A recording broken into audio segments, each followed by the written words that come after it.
Southampton for a place in round 5. Platt, Rob Jones, Craig Hignett at Crewe, and the current team is apparently packed with players who could eventually make the big time. For 18 seasons now, Southampton have been playing in the big time, but would they be playing in the 5th round of the Cup this year? Watching tonight's 4th round replay is Clive Tilsley.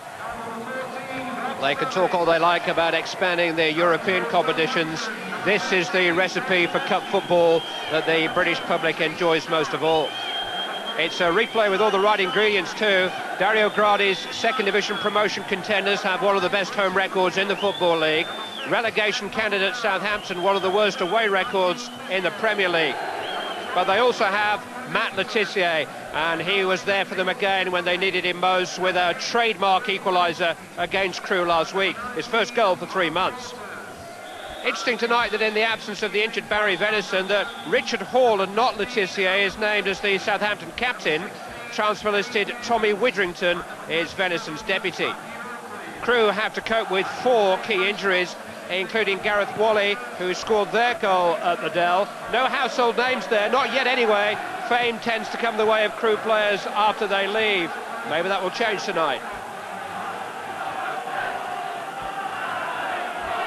Premiership referee Paul Alcott for Alexandra in the red shirts. Their reputation is built on nurturing talent for the top clubs, not for knocking them out of the FA Cup. Not since 1961 when they won at Chelsea in the 3rd round. Crewe beat the team from the top division in this competition. Early effort from Billy Barr.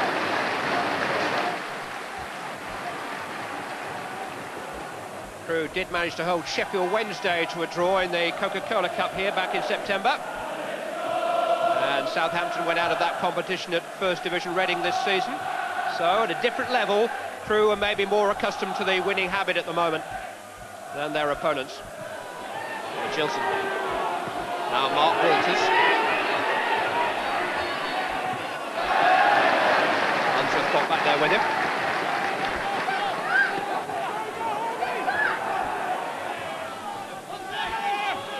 Watson.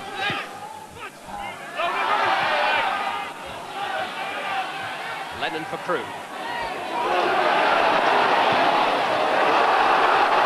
Here goes Rivers. The run by Mark Rivers. Taken on by Lennon. Just a little long for Collins.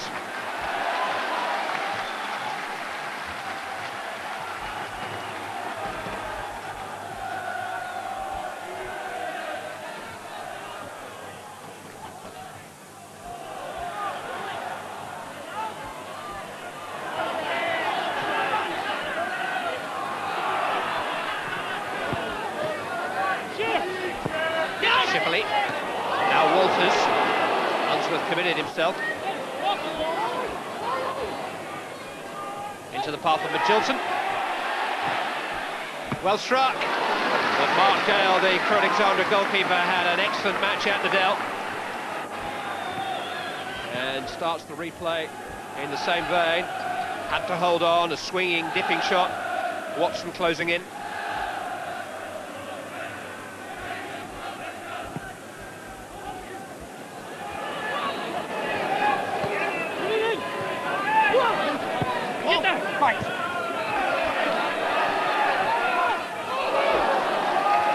Something of a contradiction in terms, but despite conceding an early goal at the Dell, Southampton made a very forceful start in the first match, and Crewe were keen to try and avoid that tonight. Southampton have settled well. Walters with a low cross, Shippel is there, wouldn't come for Le Tissier. It's gone out of play for a corner though.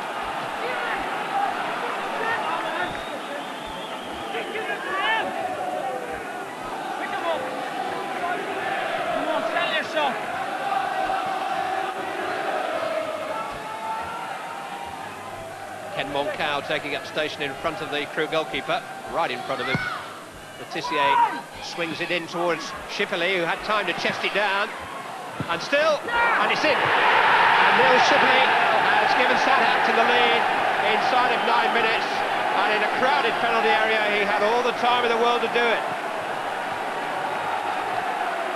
Time first to chest it down, to take a touch, to have a stumble, and make the most of the ricochet to drive it into the near post, and nobody really got to him.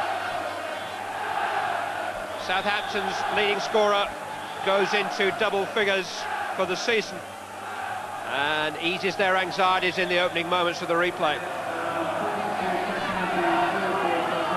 Been a good start all round for Southampton.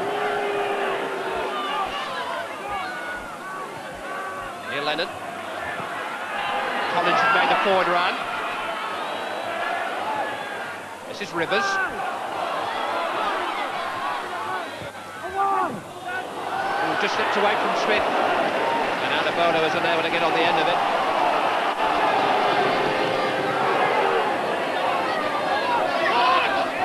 Mark Walters.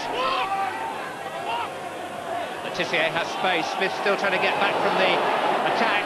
Letitia came off the goalkeeper onto the bar, and Southampton have to make do with a corner kick.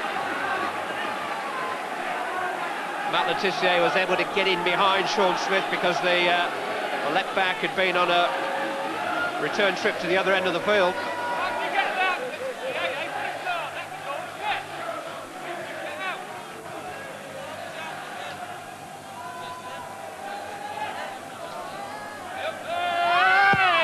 Letitia's corner. It's a more powerful header from Collins. Adebola away this time as far as Michelson.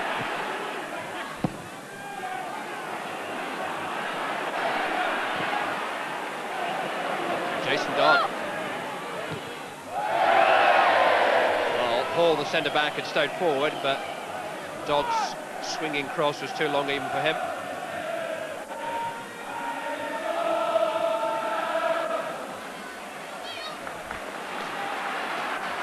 One thing that won't be shaken this evening is Crewe's dedication to their stylish brand of football. It's a little bit more difficult to produce it, though, against Premiership opposition than in what's been a very successful second division campaign thus far. Just behind the lead of Swindon Town on the table, and of course Swindon Town await the winners of this tie. Mark Walters. Oof, well struck. Gale beat it up into the air, and he's been stretched on a number of occasions in the opening stages, Mark Gale. Mark Walters with a thumping shot on the run.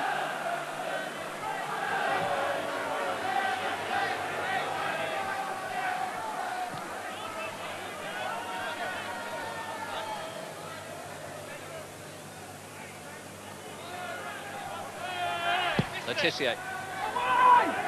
Ball's there.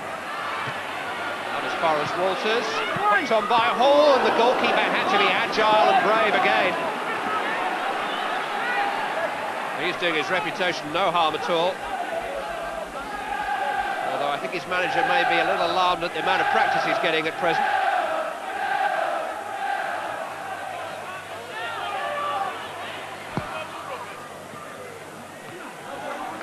Smuggled away by Smith, and that will be another corner.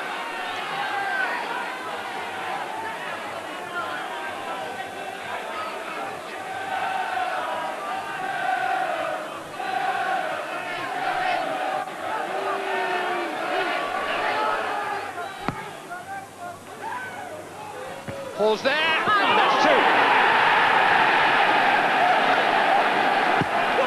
Clear daylight for Southampton, thanks to a captain's contribution from Richard Hall. Picked out by Matthew Letitia, and Hall, the biggest man in there, got the timing all right on the header. He had a couple scrambled off the line at the Dell in the first game, but he wasn't going to be denied that time. Southampton are 2 up in 20 minutes.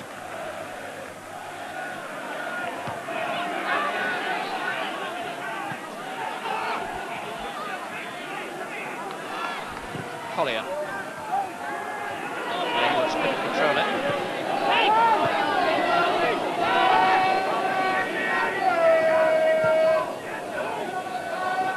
Run away from Westwood to Watson. Now Dodd. That's curling. Oh, isn't it just? Southampton really turning it on. Jason Dodd, where the peach of a third. I think he's right-footed. You wouldn't know from that, though.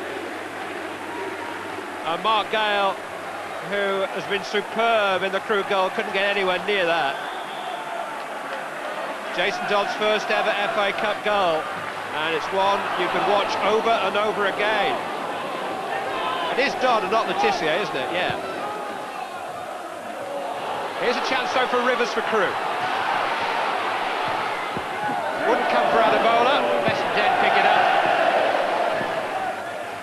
Thought about it.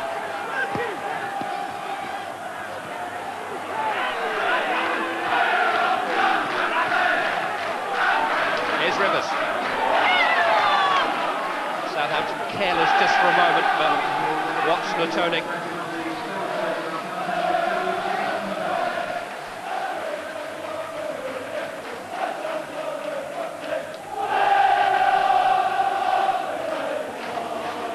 And when Jason Dodd scores goals like that, you know you're having a good night out.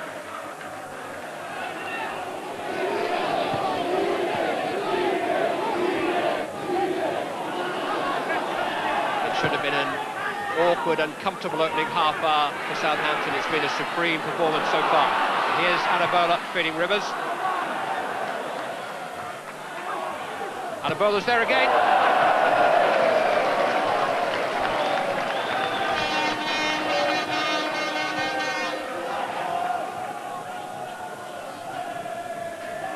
A bit of width and pace about that attack. Unsworth from the right, then Rivers from the left. Adebola to the right of the post.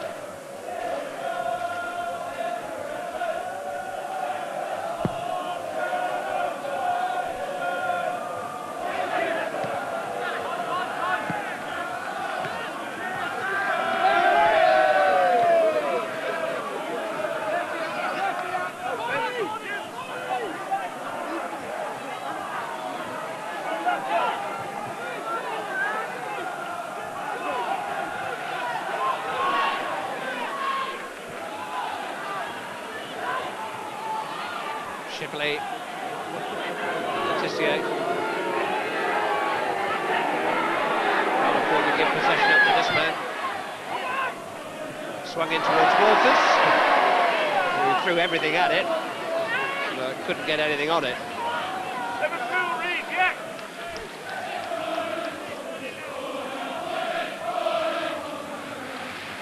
Dario Gradi is the man in the spectacles on the right of the back row.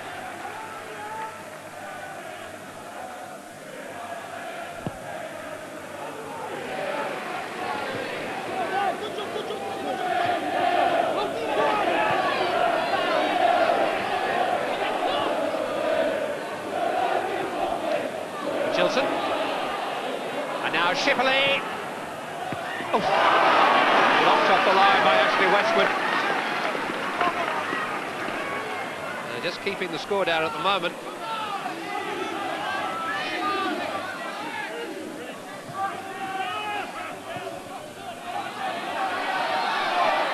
Lennon, though.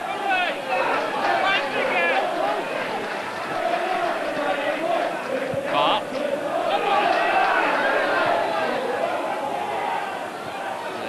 Very comfortable tonight, Southampton, in all parts of the field. Dodd is having such a good season for them. Shipley, Watson, headed behind by Smith this time. Good passing, good movement.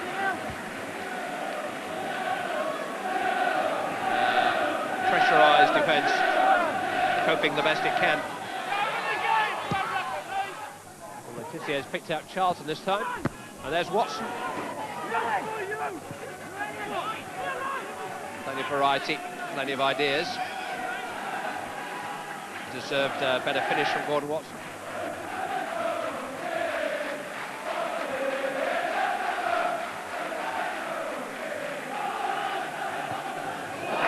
Adebola for Collins, nudged on into the path of Sean Smith, and all it needed was a nudge for Rivers, and that was a rather heavy touch from the fullback.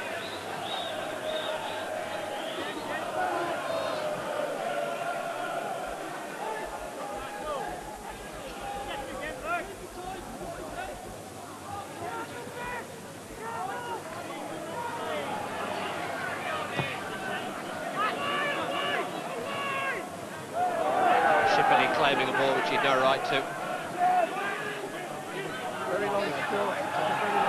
It is a Crewe Alexandra throw.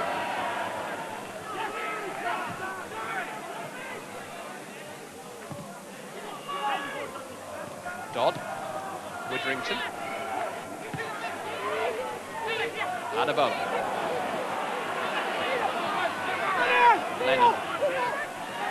Done well in a tight situation there, Neil Lennon. That's a nice ball too for Lee Unsworth. Far, Unsworth.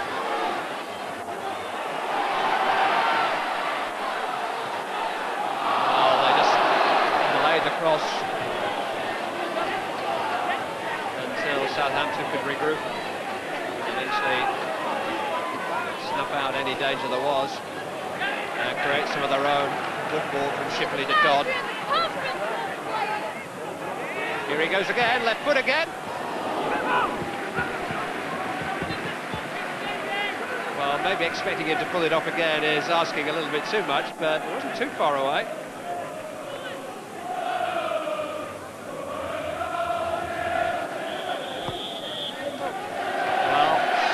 Have quite literally been in a different league in this first half. They lead by 3-0, and Mark Gale, the Crewe goalkeeper, has been one of the best players on the field. The only surprise is that of the three that have gone past him, none have been from Matt Le Tissier, but Jason Dodd provided us with a fair impression of Matt Le Tissier to make it 3-0.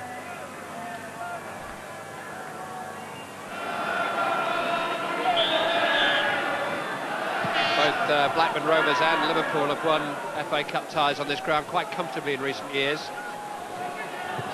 Crewe do try to put the emphasis on attack, and there is a theory that the more forthright, full-blooded teams from the lower divisions are more of a menace to the football aristocrats in cup ties. Maybe Crewe's style mirrors that of the best teams too closely to really trouble them. But all the style so far tonight has come from Southampton. Young Crewe side really haven't been able to do themselves justice at all. Dario Gradi will have plenty to ponder.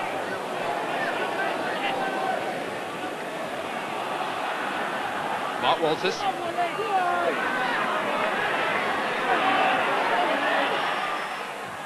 That was always swinging away from a post which Mark Gale just about had covered, but Mark Walters hasn't lost much pace. He does have an FA Cup winners' medal, although he never actually got on from the Liverpool substitutes bench in the '92 final. He played in the Scottish Cup final against Celtic for Rangers. I won't embarrass him by telling what happened in that. On by Collins. Adebola. Here's Rivers. Plenty forward in the attack.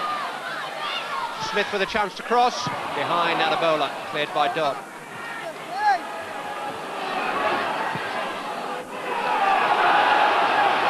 Rivers again.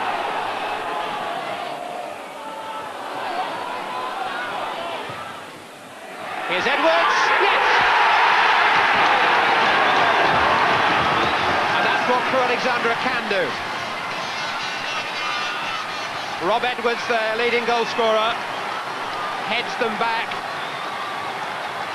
within view of Southampton at least. They've got much of the second half to try and find two more like that. Delivered by Rivers and finished by Rob Edwards.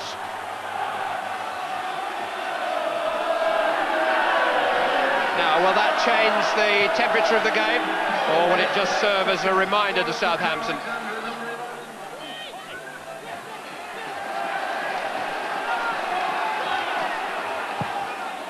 Driven forward by Smith. Picking out Edwards beautifully. If only could have controlled it. The other fullback, Unsworth, was up in support. It is a Southampton throw.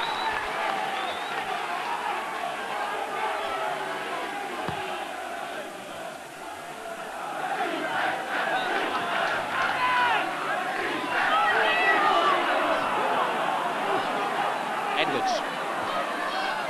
Adebola. Moncao just got there. Wayne Collins, Sean Smith,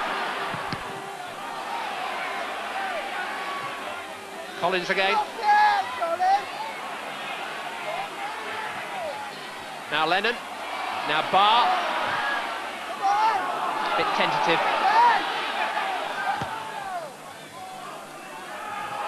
Westwood's won it back though. Collins tackled from behind. Watson got the ball. Lyon, says the referee. It's come for Letitia. Widrington lets it run for Walters. Mark Walters.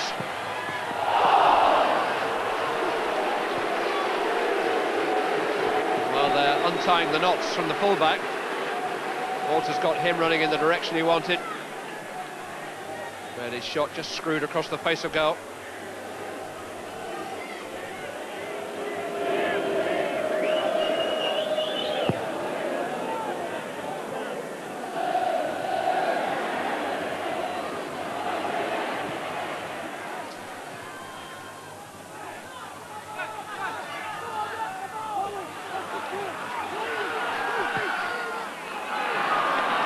Good ball from Bart. If only Crewe could turn the clock back to 7:30 and start again.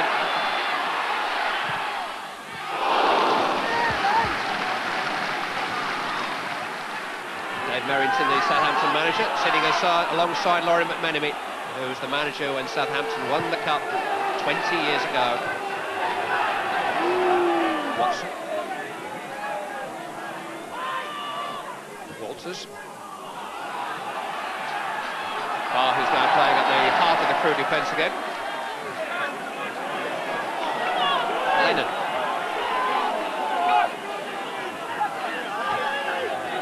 Garvey.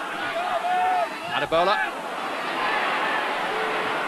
Nicked away from him by Moncao, who's had the better of that battle. But here's Adebola. Well, very, very ambitious.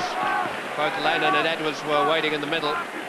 But Dele Adebola, from a very tight angle, fancied his chances. It's one of the few occasions when he's been able to shake the attentions of Ken Moncao tonight. Not even close. Letitia looking for Shipley, finding Westwood.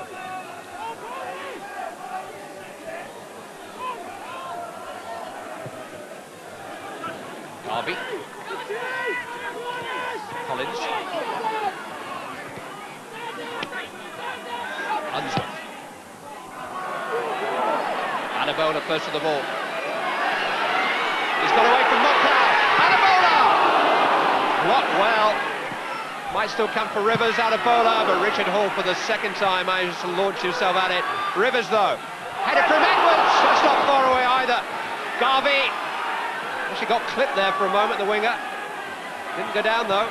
Unsworth.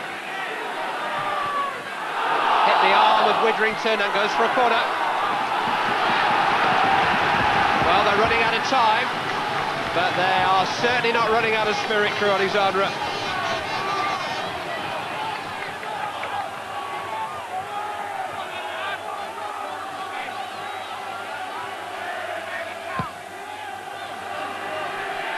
Up goes Westwood.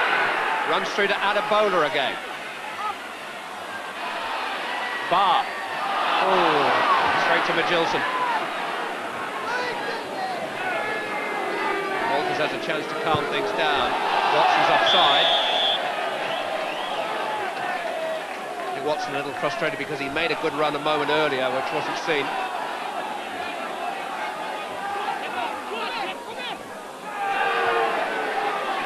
But for the first time in the evening, Crewe's frustrations is that they can't make the pressure tell.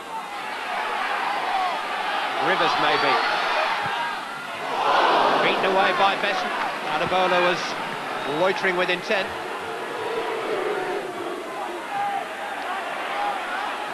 They've got it back again with Lennon. Foul by Shipley. Still 15 minutes.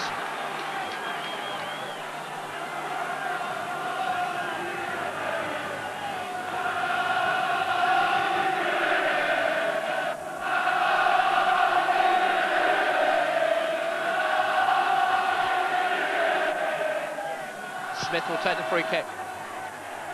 In goes Westwood. He scored! Ashley Westwood with 15 minutes left to play.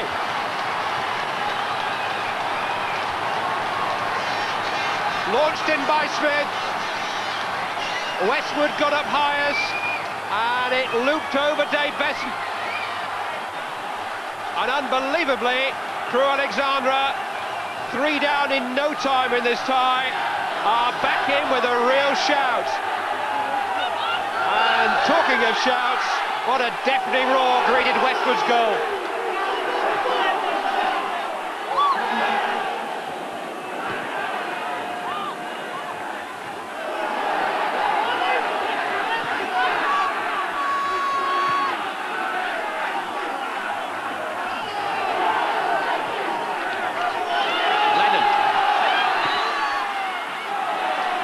Found Rivers.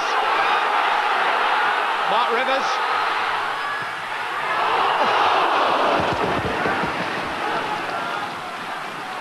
Well, always go across the goalkeeper. That's the golden rule there. If Besson had got a hand on it, he would have only beaten it out to the supporting players, but he didn't. And it didn't creep inside the post either. Rivers had never played a senior game before October. These young Crewe Alexandra players are growing up very quickly tonight. And Dave Merriton is ageing by the minute.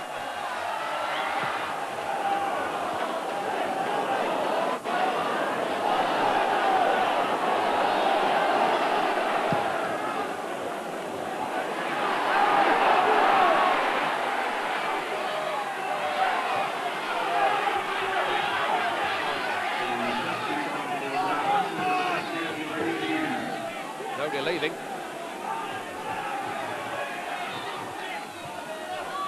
We're inside the last 10 minutes.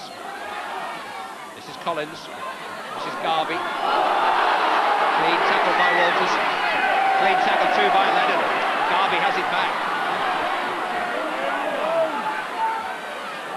Lennon again, looking for Unsworth in the corner. Get out of play by Magilton.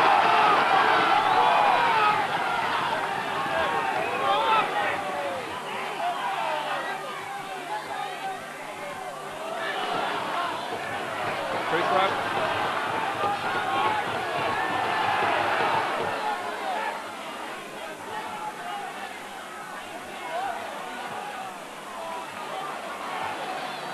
Barr. Collins.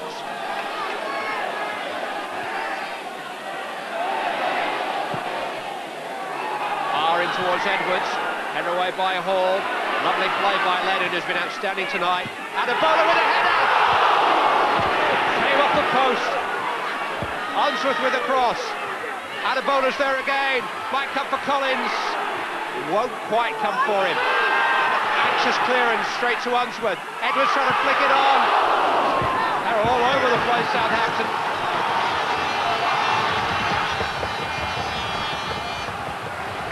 Dealey Adebola denied by the post.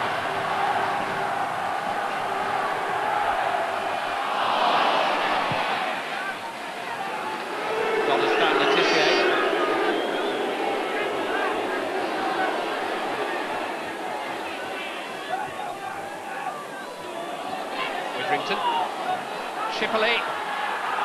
Clipped was he? No, says the referee. Well, one back by Widrington with some feeling for Letitia. Walters. Gale still making saves. I'm a little surprised that Southampton didn't get a penalty a moment before this.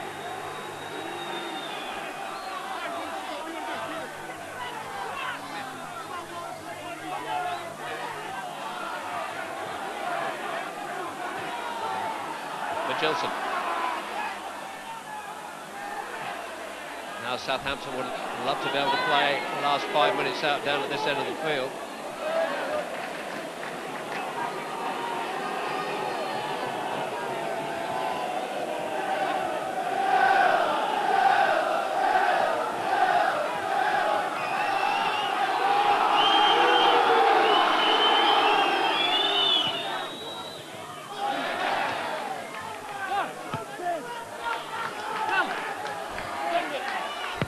Lennon away.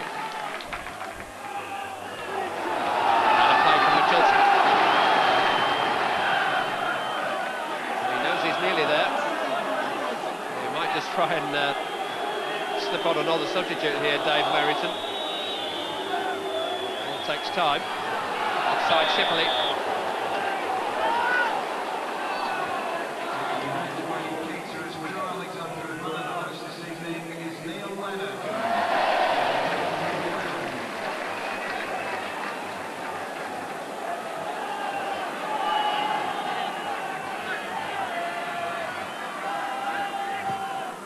Free kick from Smith.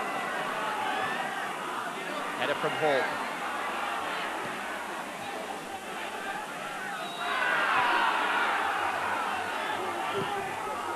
Swept forward again by Smith. There's a flag up here. Southampton have a little bit more relief.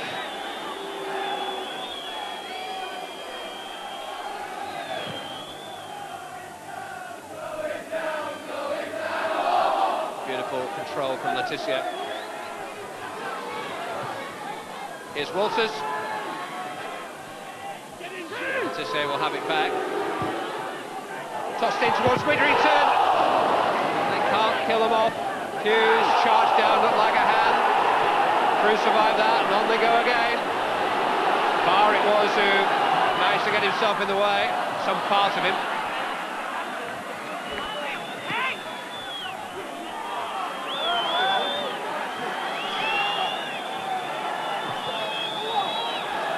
Westwood, his towering header, set up this ripping finale. Smith, what a lovely pass to Unsworth. Good control too. Swept into Garvey. Crossed in towards Edwards and headed over his own bar by Hall. Top class football from Crewe Alexandra. They've been a credit to the principles and ability of their manager in this second half, but can they save the tie? Besson can't stop it. Oh, he's headed off the line brilliantly and somehow cleared as far as Rivers with a shot. And now Garvey. There's a player down inside the 6-yard box.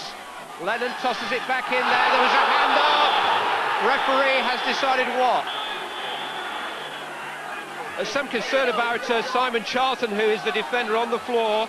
But the referee has in fact blown the final whistle amidst the confusion, and Premier Division has triumphed over Second Division, but only just. It was Dele Adebola, the big number 9, who threw himself in there. Besson was beaten to the punch, and I think it's Simon Charlton on the post who makes the heady clearance and then hurls himself forward again and gets hurt in the process. 2 heroic clearances by him. It wasn't quite over there, because when Neil Lennon tossed it back in, Richard Hall, the Southampton defender, seemed to lead with his hand as he went for the ball against Westwood. In fact, it was Westwood's hand, it was the Crewe hand that made contact, and the referee was right. What an incredible finale. Southampton had to sweat it out to the very last moments there. Charlton seems to be okay. 3 up by half-time, in complete control at half-time. They were shaken to their soul in the second half by the heart and the talent of Crewe Alexandra, who now adjourn to the Second Division promotion race under the masterful guidance of Dario Gradi. Southampton head for the Second Division leaders Swindon Town on Saturday. They've still got a priority survival battle on their hands, but Wembley is certainly only 3 wins away for them. If they get there, they won't forget this night in a hurry. 3-2 winners. Pretty comfortable in the end, Dave? I think that's what gives managers heart attacks. How do you explain that? I can't really. We were 3 up, we were cruising, we'd completely played them off the park. The goals were great goals. And the only thing I could put it down to is that's the first time I've seen Crewe once or twice, but they started to hit long ball, it gave us a problem. I thought they all did very well. And it's nice to know you've got a decent team, and that we weren't totally outplayed, we weren't out of our depth. We've got a decent team, and it's nights like this that you do see the quality. What do you make of Jason Dodd's goal? That's got to be one of the contenders for goal of the month, I think, this month. It was the first time I think Dodd's ever scored with his left foot. He is right-footed, isn't he? Apparently, struggling to tell, man. I think he's equally bad with both feet.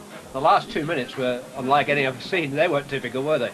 No, I mean, we've had one headed off the line. Hall had a great header. and it was a great game.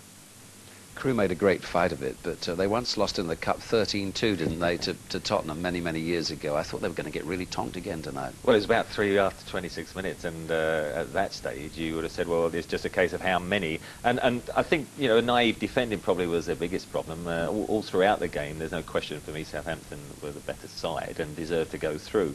But defensively, you know, a number of occasions where you saw Southampton with far too much space, even in, you know, a crowded box like this, for Neil Shipley to be able to chest the ball down. Billy Barr then dives in and look, two other defenders don't make a tackle. Then another one goes out, and then two on the line, including the goalkeeper, through his legs. I mean, 4 or 5 defenders, somebody should have blocked that. Here again, you see, look at that, a lot of space in midfield. Mark Walder's coming across. You've got the left back there, Sean Smith, who'd just been caught upfield in an attack. Who's covered him? No one there. I mean, there's acres of space, and Matt Letizia actually, for once, just overhits the ball, and it enables Mark Gale to actually spread himself, and it just clips on top of the crossbar. But, you know, a number of occasions where 2 or 3 people were going for the same ball. Jim McGilton here sort of breaking from midfield, and you see Neil Shipley going beyond him. Now watch 3 Crewe defenders all go to the same, and then suddenly, you know, you got so much space. Neil Shipley shapes to drive it, he just tries to place it. Unfortunately, Ashley Westwood sort of hooked it away. But at half-time, you must have been going into the Crewe dressing room thinking, well, let's just try and keep it down respectable. How do they change things around, did you feel? I think partially, you've got to say Southampton took the foot off the accelerator. And as a player, there is nothing worse, because once you lose the momentum, you can't seem to just press the button and get it back. And of course, once you get the first goal, then they were in trouble. And I think defensively, you've got to say as well, it surprised me, if you've got Moncur in defence, you've got Hall and Besson, all tall lads, why did they struggle so much in the air? I mean, everything, all the big problems came from crosses. Here, Mark Rivers, who I thought did very well down the left-hand side, and the best of the youngsters. And of course, they look as if they're playing offside, because that's a free header there for Rob Edwards. 3-1 at that stage, you think, well, it's not too bad. And he has a free kick, so they've got plenty of time to get themselves organised. But, you know, they backpedal towards the goal. I mean, it's hanging up there. Ashley Westwood, it's a good jump, a brave header. But they're too deep there, 2 of them getting in each other's way. And Moncur was the man, perhaps, who should have headed it. And because Dave Besson caught a little bit half and half, and it goes over his head. Then, of course, we had Addy Bowler, who nearly got the headlines. Good cross from Neil Lennon, and he does very well to get in front of Moncur. Dave Besson wouldn't have got to this. It just came off the post. Excellent header, and you think, well, you know, that is their chance gone. But I mean, the last few seconds this happened. Dave Besson coming for the cross. Addy Bowler gets above him, and Simon Sholton, not the biggest lad, on the goal line. And this is a brave second header, because Sean Smith, the left back, comes in and clatters him. But the second header was absolutely crucial, and you know, the old final whistle then goes, and a few frayed nerves in the Southampton camp. A great cup tie in the end. It was spirited recovery, and well done to Crewe. When Danny Murphy picked his way through to set up the winner for substitute Crewe's Grant Tierney. Talented Lee Ellison, who benefited from a neat dummy and his own shot perfectly executed. That opener took just 3 minutes, but within 10, Crewe conceded a goal themselves. Ex-Spurs starlet Scott Houghton scoring his first Peterborough goal with a raking shot. Maybe this year will be the one when Crewe finally do get promotion. Victory certainly beckoned again after the hour, with Ellison's second, an excellent finish. But Barry Fry's newest club had enough life in them to conjure up a last-minute equaliser. Substitute Adi Boothroyd harassing the life out of Gareth Wally, whose handball was spotted by the assistant referee. Yes, that's what they call them these days. The penalty gleefully hammered in by another recent signing, Martin O'Connor. Robbie Savage, who won his first Welsh cap this year, fashioned the goal for himself and finished in some style. Plymouth scoring in the very first swing. They made it 3 wins on the trot, and in the process brought to an end Wrexham's unbeaten run.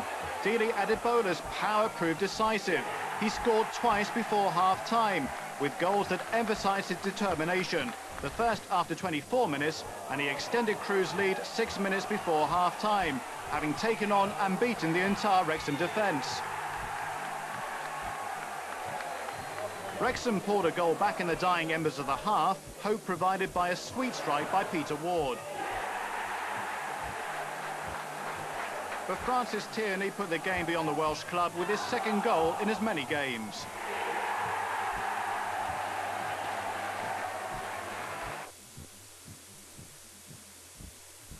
Their other home games have all been victories, and a Plymouth side who've never won at Gresty Road were facing another defeat once Billy Barr put Crewe ahead after 14 minutes. Dili Adebola spent the afternoon terrorising the Plymouth defence, and he scored the second on the hour. And Plymouth were condemned to a fourth successive defeat when Danny Murphy completed a 3-0 win 5 minutes from time.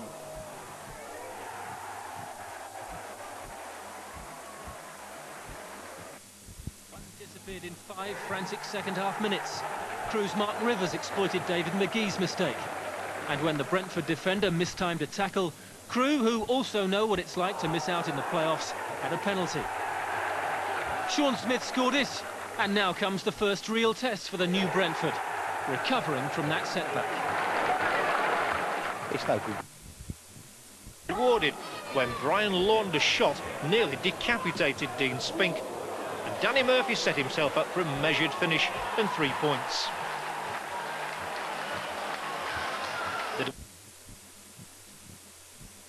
Burnley striker Kurt Nogan was in the right place to head his 9th of the season on the half hour.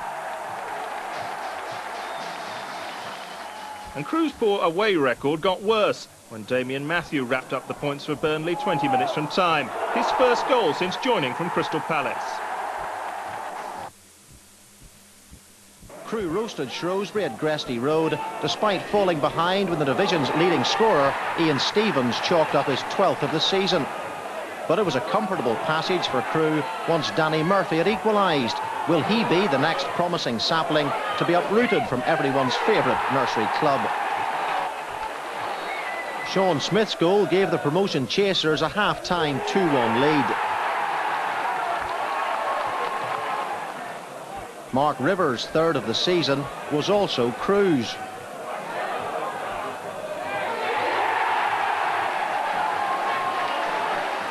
And his 4th was Crewe's 4th. One more goal would give Crewe their biggest win of the season, and it came from Gareth Wally 12 minutes from no side. It was also Shrewsbury's biggest defeat.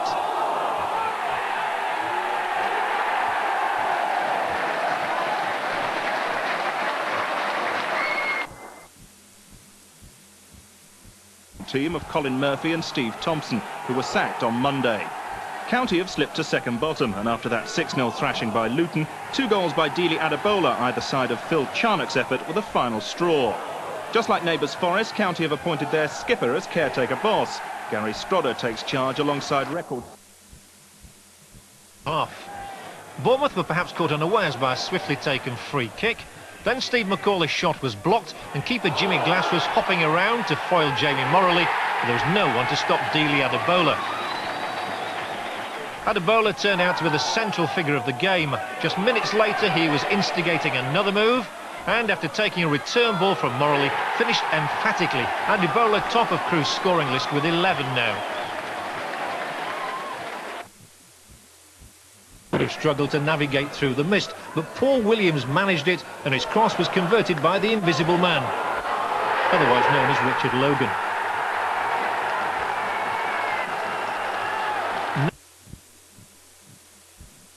Certainly not Wimbledon, and the respect was earned. Neil Sullivan lost his grip on the high ball. Ashley Westwood put Crewe ahead. 12 minutes played. Too early, said Dario Gradi. The incentive of Manchester United in the next round, not to mention their natural refusal to bow, stirred Wimbledon. Kenny Cunningham's pass gave Chris Perry the equaliser. Accrington Stanley reserves could have scored that, said Gradi. Their 3rd away victory at Blackpool. Tony Ellis showing yet again he's one of the best finishers in the division. But his strike was eclipsed by a terrific solo goal from Danny Murphy. No surprise that the local papers say Murphy's being targeted by several Premiership scouts. Dili Adebola knows where the goal is too, and 10 minutes from time he did what he'd been threatening to do all game. Crewe up to 7th, Dario Gradi's team always entertain. to a tasteless diet of porridge for some time yet. Dele Adebola's goal was followed swiftly by Danny Murphy's fine free kick. Rotherham's defending should only be shown after the 9 o'clock watershed. Sean Smith on target here. And 3 became 4 when Adebola scored his second and 12th league goal of the season.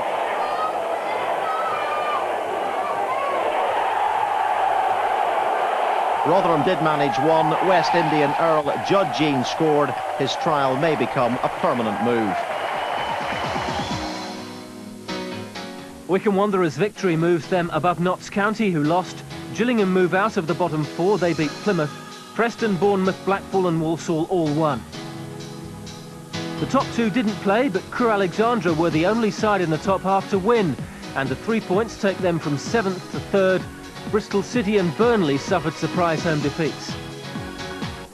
Blind. It was fiercely competitive, but goalless in the first half. The home side eventually breaking through 5 minutes after the break. Steve McCauley claimed his 3rd of the season, but not quite the strike rate of Burnley's Paul Barnes. The equaliser was his 14th of the season. And 5th in 9 games. John Gregory's side are now unbeaten in their last 3 outings, and hope is rising in Buckinghamshire. Paul Reed gave them a first-half lead.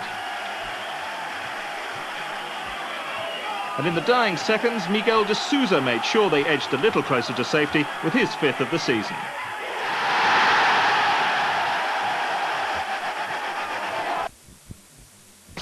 Danny Murphy, perhaps the most watched player in the Nationwide League at the moment, scored the only goal here. Newcastle and Liverpool believed to be scrambling over each other for his signature. Barnard into feet again for Nugent, leaves it for Gota. Sean Gota's shot, in off the post, Bristol City lead. And the man with the golden boots as far as they're concerned, Sean Gota, has done it once again. Bowers with the unconventional clearance, but it was effective. And Gota might make something of it. He'll trick his way past Westwood and feeds Junior Bent. Now Agostino is in the middle. Bent's cross, Agostino's finish, 2-0 to Bristol City, and that's game over. Mix it up again from Barnard. 2 blue shirts around him. Agostino defeats them both. They fancy his chances. Agostino, Gota's in there. It may be an own goal. City won't care. It's definitely 3-0. Headmastership, Crewe School of Excellence has produced some of the best young players over the last 10 years. And now it seems Liverpool are going to have first option in a partnership that many see as the way ahead for our smaller clubs. Others, however, aren't quite so sure. Squeezed in between the terraced housing and behind a modest wooden stand is the starting point for so many successful careers.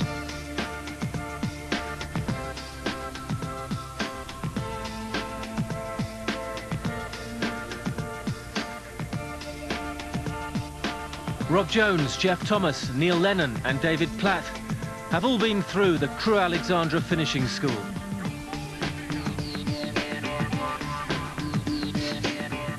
The brainchild of the league's longest-serving manager.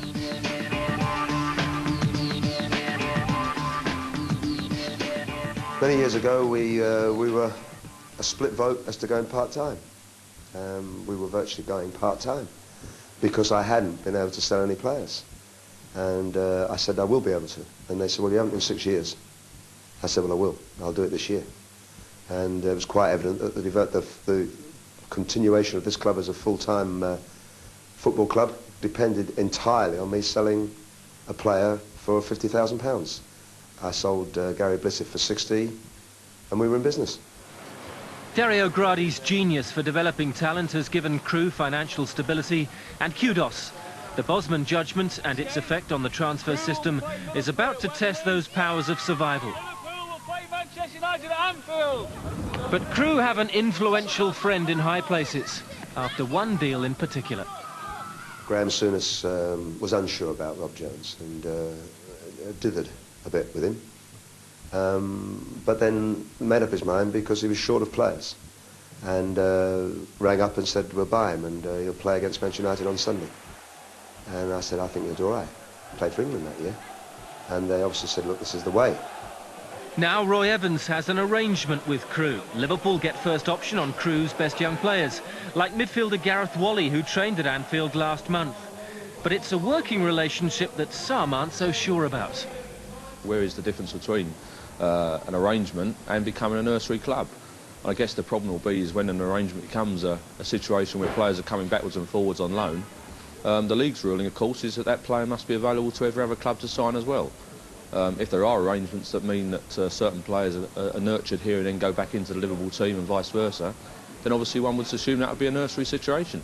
Yeah, it's very interesting, that.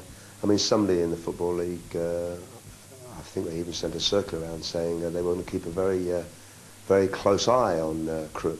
And that's absolutely amazing, I think, that it's a sign of, I don't know, society or people in this country. They always look for the bad things. They're looking for something devious. Get out! I trust Liverpool. Liverpool trusts me. You don't feel in a way it's a step to Crewe Alexandra losing their independence to becoming just Liverpool reserves? Absolutely, definitely, categorically, no. And if that ever did arise, I would look very carefully at my position. I wouldn't. I don't think that's what I want to be. I want to be the manager of a football league club, and that's what I am. And Crewe say they're still aspiring to climb the league. Plans to redevelop their tiny ground are in place, and a new training centre has been built. Is that while the referee was waiting? He was waiting to be on television. And even after losing 4 of last season's side, they look set for the second division playoffs once again. Saturday's team was full of Grady graduates. Crewe will never dabble in the foreign market. And Billy Barr's goal arrived just 14 minutes in. It was followed by a move made on that School of Excellence pitch. Quick passing to feet, good first touches, and clever movement stretched Gillingham's defence. There was a telepathy about the 1-2 between Rob Savage and Steve Garvey, and Barr was on the same wavelength to head in the cross. For technical merit, it doesn't get much better than that, even at Anfield. And Crewe's home form this season is better than Liverpool's. With Wally's help, the outstanding midfielder Danny Murphy made it 3-0, 35 minutes in. But the precociousness of youth also brings with it naivety. When Gillingham switched to a 3-man attack in the second half, Crewe couldn't cope. Richard Green's volley knocked all the freedom and flow out of Grady's team. And but for Jason Kearton's penalty save from Steve Butler, Gillingham's revival would have claimed a point. In the final minutes, after another scramble, Adi Akinbayi made it 3-2. Maybe that's another reason why the scouts just keep on coming. Watching Crewe is so entertaining. Most neutrals would love to see Grady's side make it up into Division 1 in his 14th season in charge. But even with Liverpool now on side, he'll still have to balance that ambition with the books. I mean, we're in a business. We have to make a profit on producing young players. And if there's a way of making a profit, once the Bosman thing is clear, then we'll know where our future is. If there isn't, we'll have to rethink. Lane, 87 minutes gone when substitute Mark Rivers turned the ball home. County claimed he'd used his hand, and Sean Derry was sent off for his protests. They looked to have enough defenders to stop Ken Charlery. The problem was that none of them fancied tackling him. But 5 minutes from time, Danny Murphy rescued Crewe's 5-month unbeaten home record. Now Saturday's game at Stockport could make or break their chances of automatic promotion. Vicarage Road. Danny Murphy did the spade work for the winner. Gareth Wally provided the finish. Crewe's first win at Watford since the 58-59 season. To entertain and look for the playoffs, Dele Adeboli's goal enough to beat Bristol Rovers. Hence tight run-in after a disappointing home defeat. Crewe have a reputation for neat passing, but they took route 1 to goal here. No defender even got near Dele Adebola, and he didn't waste the chance. Their second, though, was something really special. Quick thinking from Sean Smith, and egg on the face for Kevin Dearden. It's not just David Beckham who's deadly from 60 yards. Hangover for the Spyrites, despite Dele Adebola's 18th of the season giving Crewe the lead. The home side needed to win to ensure their third successive playoff spot, but Andy Morris fired Chesterfield level before the break.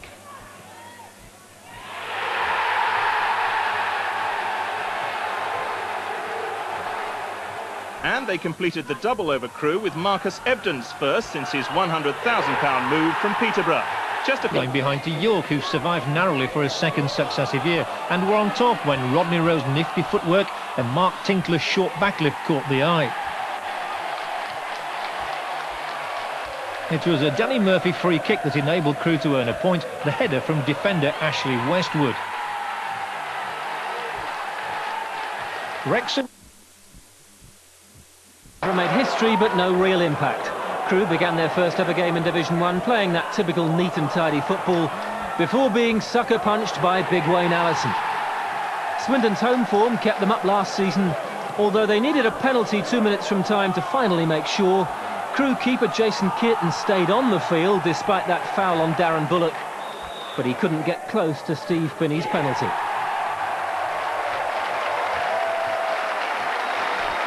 Right at the finish, Chris Lightfoot set the tone for some of Crewe's defending, falling over the ball and then tripping Andy Hunt, who picked himself up to knock in the penalty kick. Crewe's response needed to be quick. They've built a reputation as a footballing academy, but Dario Gradi's side can rough it when they need to.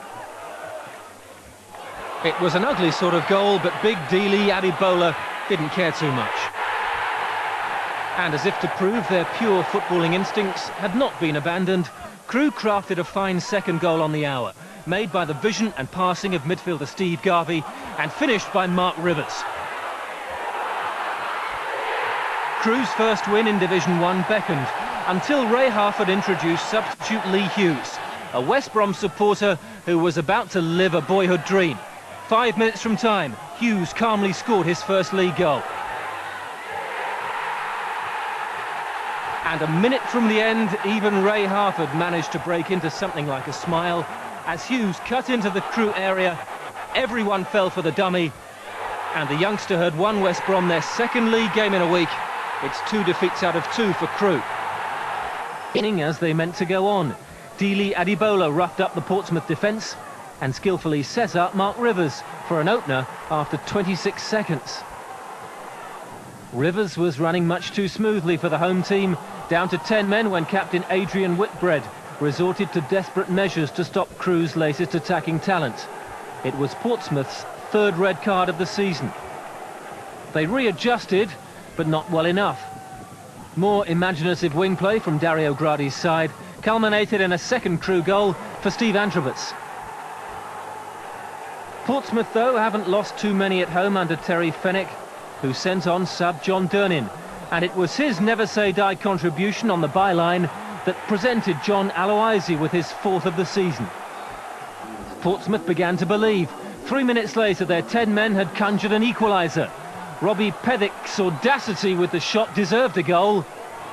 The loitering Aloisi was too quick for Crewe's stunned defence. But it was a mistake 5 minutes from the end that decided the game. Desperate to get the ball forward, Russell Perrett made a mess of the clearance. Adebola still had work to do, but he did it to clinch Crewe's second away win in a row. Value in Division 1. They attack so well at times, but they can defend so badly. Queen's Park Rangers have the flair and firepower to punish that. John Spencer crowned an excellent breakaway after just 4 minutes. Just 4 minutes later, Danny Maddox rose above the statues.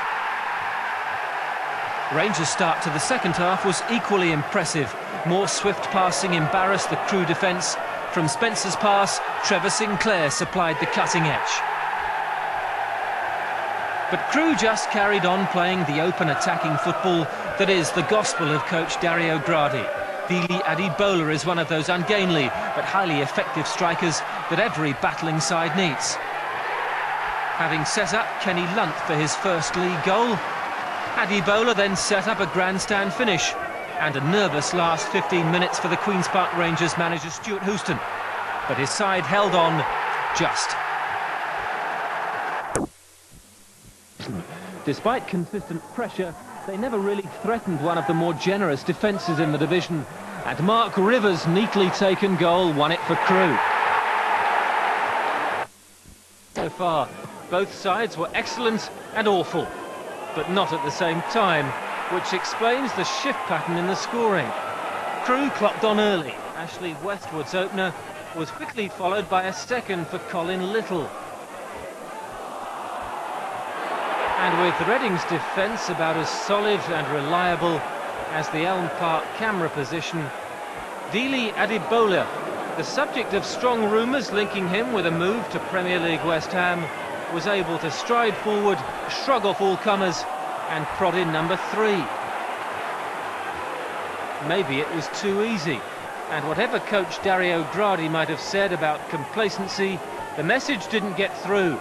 Suddenly Crewe's defence were unable to stop the rot, begun by Carla Saba. And carried on by Michael Meeker. The speedy winger got to work down the right, determined to make something happen. And Westwood obliged with an own goal. And while Reading began to resemble the team that had beaten Sunderland 4-0 a week earlier, Crewe couldn't cut out the mistakes. And another dreadfully scrappy goal from Asaba capped a scrappy but amazingly entertaining 3-3. Cooper. Down by Campbell to Van Hooydonk. Campbell's away here. Curtin coming out to close him down, but Campbell has struck it past it delightfully. Just 9 minutes gone and all the pressure has paid off with the early breakthrough. Kevin Campbell. And he's on fire at the moment. Little. He's got Kenny Lunt to his right here. They've got 4 up now, Crewe. Atrobus.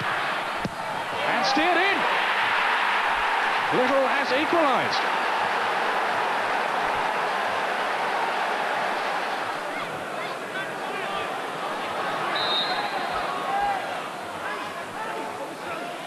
Here is Van Hooydonk. Superbly placed in the corner. And Forrester back in front.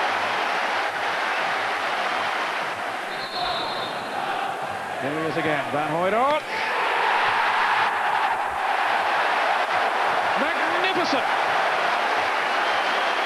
Good manager Dennis Smith was delighted at Mike Ford's goal, his team's first in 320 minutes. But by the finish, Smith was threatening major changes to a team consistently struck down with travel sickness. Gresty Road hasn't exactly been a fortress this season, but Ashley Westwood's equaliser triggered the spell of pressure that decided the match. Just before half-time, Steve Anthrobus headed in. It's only Crewe's second win in 9 home games.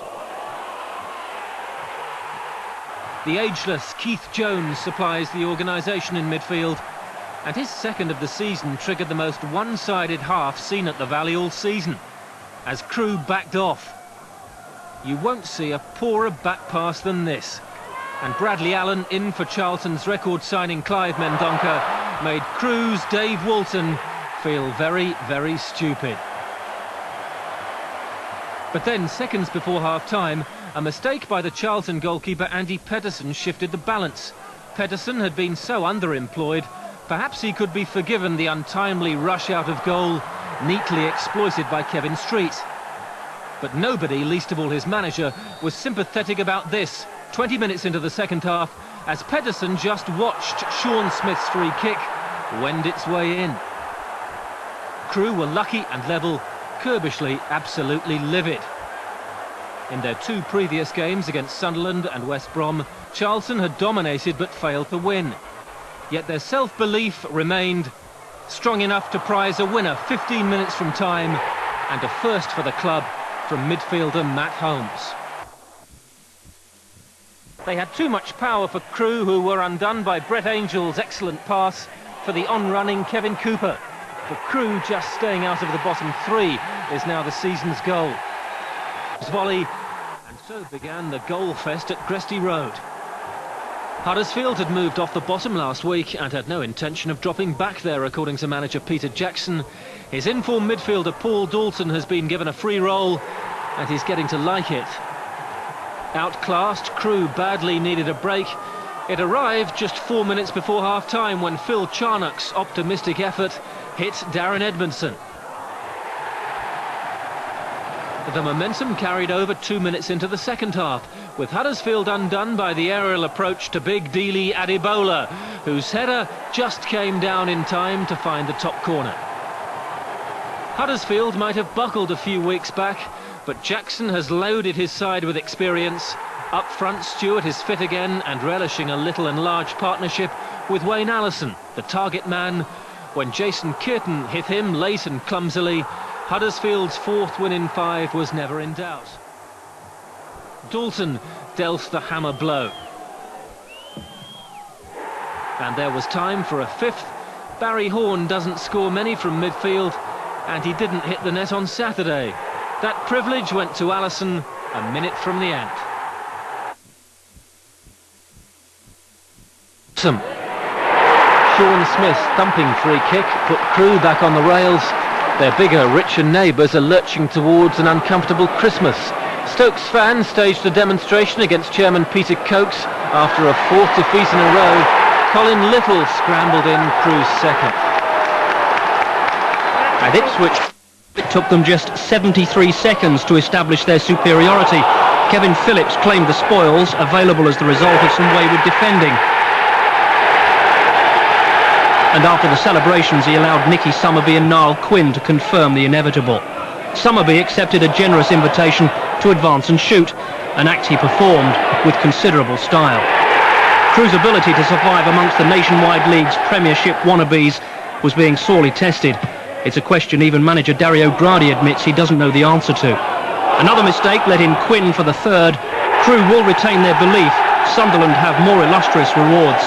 After beating the leaders Middlesbrough 6 days earlier, Manchester City went to Crewe, hardly made a chance, and were beaten by a goal from Paul Holsgrove. They can't score. Against the weakest defence in the division, Bury made chances, but only Mark Patterson could profit.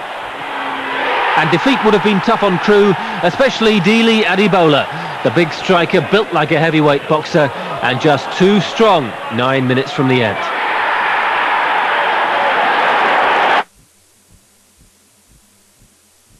Surged into the box, only to be halted by Lee Unsworth. The spot kick, calm as you like, came from Paul Furlong. But Crewe, with typical patience in their build-up, fought back for an equaliser. Colin Little's cross neatly dispatched by Mark Rivers, 1-1.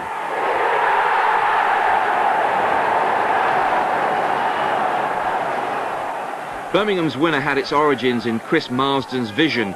His through ball beat the offside trap as easily as Paul Furlong beat the advancing Jason Kearton. Trevor Francis happy with his side's resilience and commitment. The league, but this time it was Birmingham who came out on top in the All First Division Conference. Finally meeting their survival standards, according to manager Dario Gradi. Sean Smith's penalty miss, just 3 minutes into the game, failed to dishearten Crewe on their first ever appearance at the Hawthorns.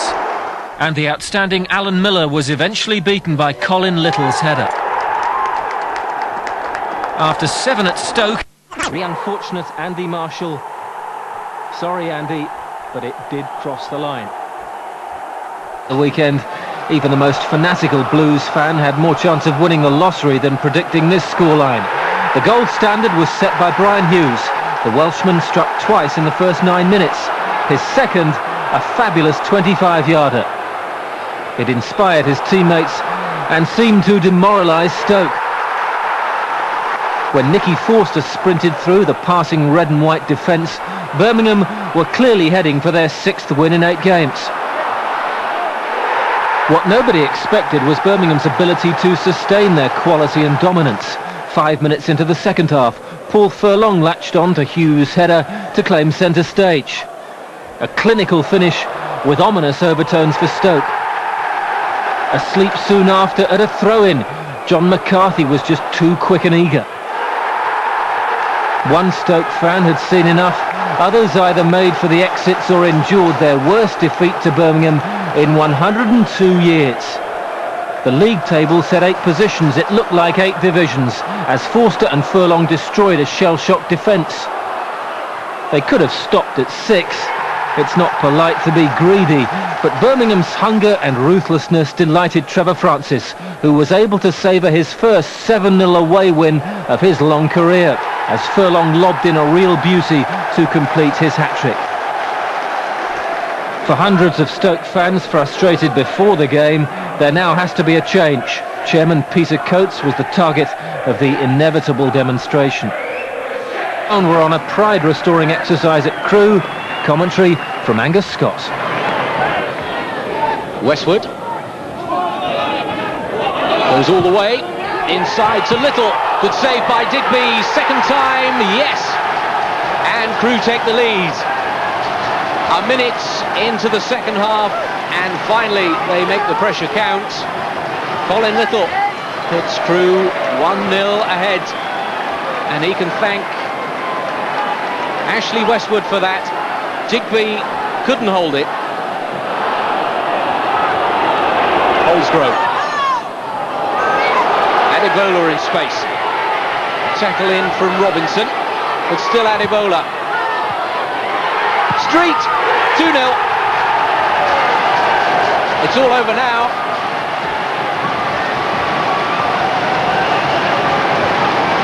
Swindon ruining yet more poor defence.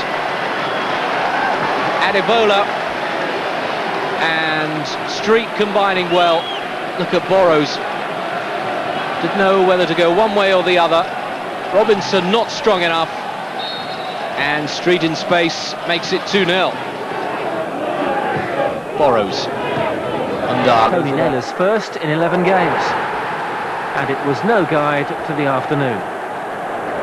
Colin Little's grand theatrics in the box won Crewe a controversial penalty.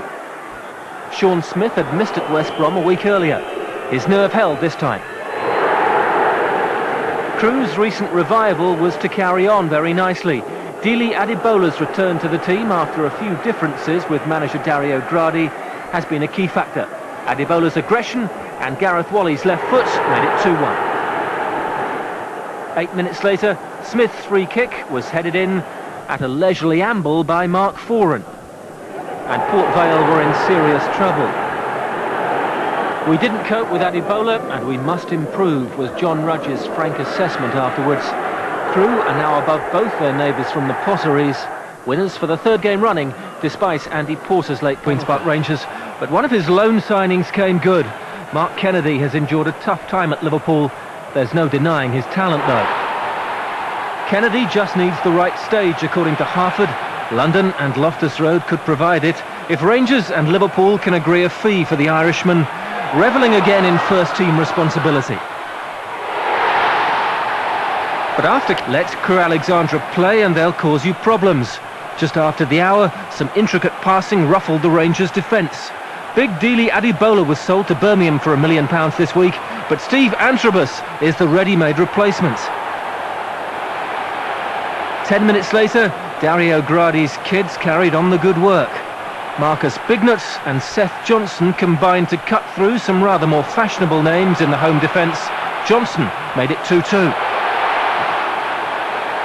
And how Rangers needed Kennedy to come good one last time. He didn't score the winner, but he made it for Carl Reddy. It's QPR's first victory in 9 games. Tranmere Rovers had... While manager Alan Ball went ballistic, Colin Little skipped around the remnants of the Pompey defence to open the scoring.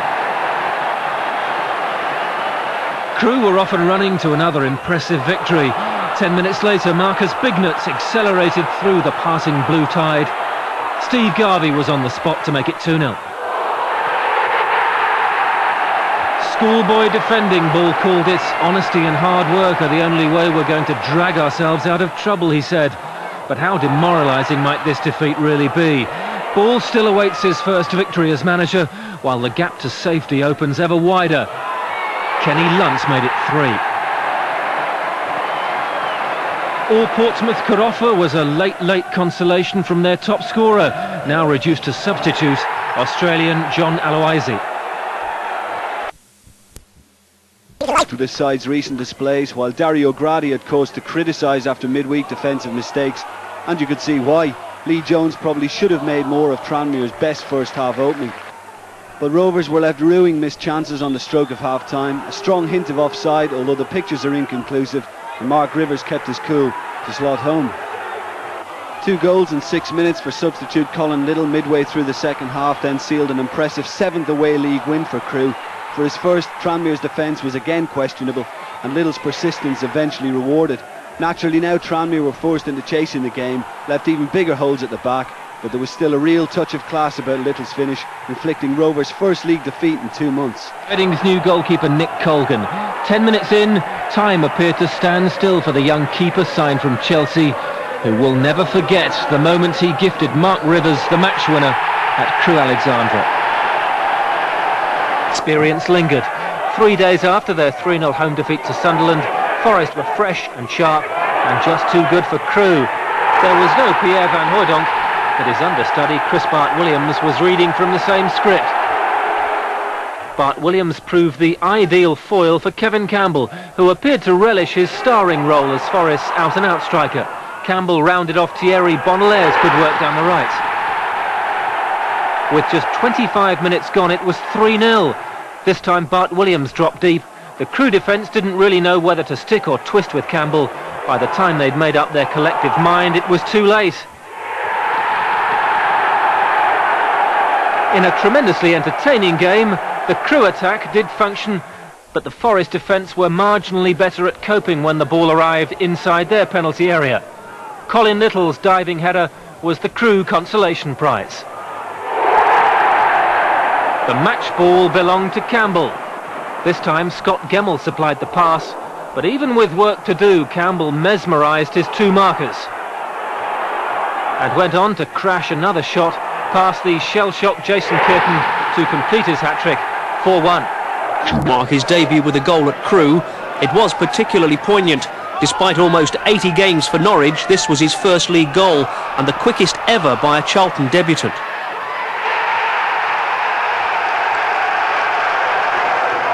Crewe's style has earned them many tributes this season, but it was exposed at the weekend. Clive Mendonca's vision split the defence wide open for Sean Newton to add a second a minute before the break. And the experience of Paul Mortimer ensured full advantage was taken of Crewe's second half standoff. Mark Kinsella steadying the ship in playoff waters, which for Charlton are becoming significantly calmer. Alexandra pinched the points. Eddie McGoldrick's mistimed challenge on Kevin Street arrived in the 89th minute. Sean Smith had missed his last 2 penalty kicks. Third time unlucky for Stockport. With Huddersfield well adrift at the bottom in October, this win all but guarantees their safety. Wayne Allison drove in his 6th of the season. 2 minutes later, Crewe were caught out again. Grant Johnston scored the goal, but Dario Gradi is another manager who's achieved his season's goal. Crewe also have 50 hung in the potteries. It's Dario Gradi's Crewe Academy who shine brightest in the First Division. Ashley Westwood and then Chris Lightfoot took advantage of some dreadful marking to inflict another defeat on Stoke and guarantee Crewe's survival. Now I can sleep at night, said Gradi afterwards. Place, commentary from Roger Thames. Now it's support arriving from Holloway. It's a difficult ball which Bigner didn't judge too well. Quinn is waiting in the middle for the service. Johnston still going. Johnston, good work by the keeper, and it's spare, and ball, and it's goal! Sunderland have scored, 4 minutes gone, and the skipper's leading from the front.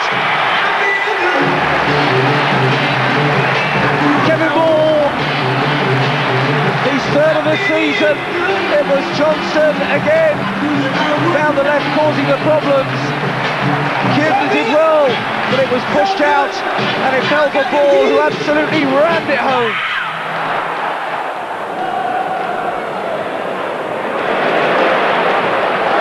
And this is Clark through the middle. Lee Clark with a chance here for 2-0. He takes that so comfortably. It was never in doubt. Once Clark has got possession there in the midfield, he just breezed his way through the Crewe defence and finished it off with great aplomb. Hignett again, a little bit tangled up there, but it's still going all right. Johnston doing his share of the defending, but Hignett is taking a bit of shrugging off the ball here. Oh, that's a marvellous goal. Phil Charnock there with very little room for the shot, but he hit it sweetly and curved it around Perez. And now for Clark. Charnock's gone out there with him. Johnston. Johnston twisting, turning, jinking his way through. Good work again by Johnston. Oh, he's hit the bar this time. Division 1, the Gresty Road Academy continues to produce class acts, and they're wonderfully good to watch. Steve Antropos struck first on Saturday as Crewe indulged in some cavalier football that was a joy to behold for their manager Dario Gradi. 5 minutes later, Kevin Street latched on to Seth Johnson's ball, and then came the star turn. He's barely 5'7", 9 stone, wringing wet, but the aptly named Colin Little is the latest of Gradi's impressive young talents. A drop of the shoulder and a lashing left foot shot made it 3-0. Little appeared at the near post then to make it 4 before half-time. And then completed a delightful hat-trick with a goal made on the five-a-side coaching pitch behind Gresty Road. Great technique, quick feet, 5-0.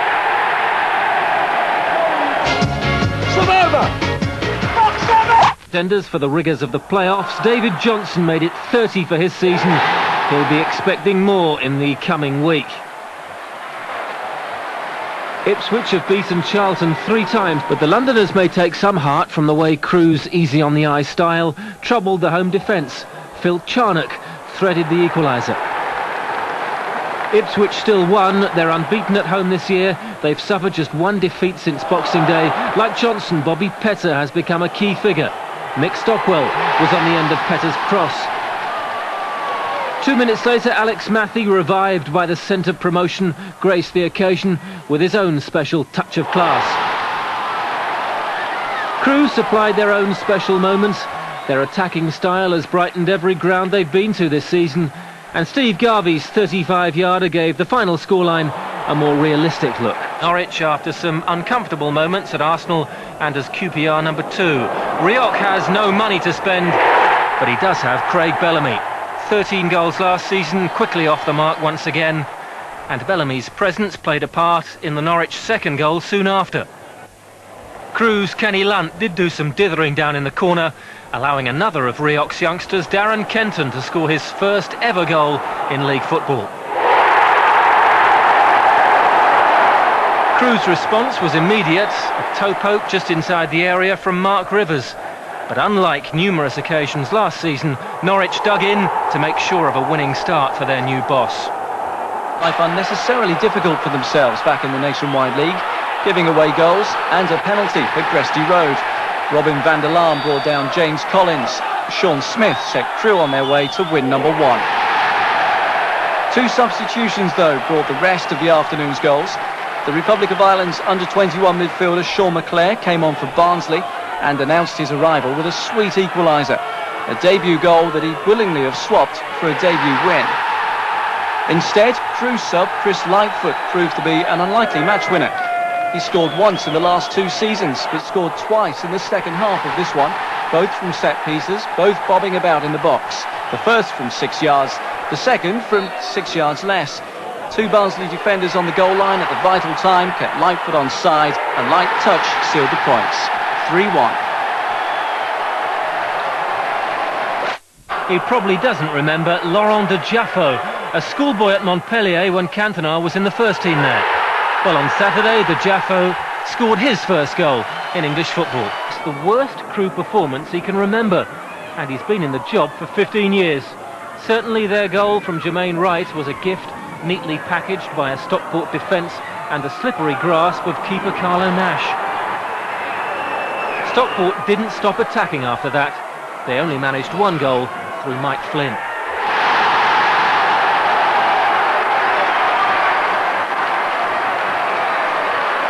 The match of the weekend in the Northwest, promotion favourites Bolton were matched blow for blow by a spirited Crewe display. Colin Little's darting header putting Dario Gradi's side 1-up after 13 minutes. Bolton struck back through Arne Gunnar Larsson just 10 minutes later, Bob Taylor capitalising initially on some loose defending by Marcus Bignot. But Crewe found themselves back in front when Sean Smith's free kick pinpointed Phil Charnock in the box. Bolton then asserted themselves on the game, scoring twice before half-time. Bob Taylor powered through, dribbling a crisp effort into the far corner, and Arne Gunnar Larsson found the same spot after a surging run by sub Nathan Blake. The second half was only 5 minutes old when Bolton appeared to have secured a comfortable victory. Per Franson delightfully lobbing the advancing Jason Curtin to make it 4-2. But Crewe refused to fold in the face of possible humiliation and fought back to claim an unlikely draw. Mark Rivers benefited from Colin Little's close control and trickery, before Nathan Blake's afternoon turned into a personal nightmare. First he was adjudged to have fouled Phil Charnock off the ball, giving Sean Smith the chance to equalise with a fiercely hit spot kick. He then missed a glorious chance to snatch a last gasp victory for Bolton, blazing over the top. Steve Froggatt to Coventry. A depressing week for Wolves didn't get much better at Crewe. For all their dominance, Wolves missed enough chances to win several games. Them well so far this season, but their strikers dazzled on Saturday. Peter Unlov's brilliant solo was a reminder of Trevor Francis in the blue Brum shirt of the 70s. Crewe, as always, made their contribution, neat and tidy, and quickly level when Seth Johnson's shot made acquaintance with the top corner of Kevin Poole's net. But Crewe's defence are too much of a soft touch right now. Elementary mistakes are being made and punished.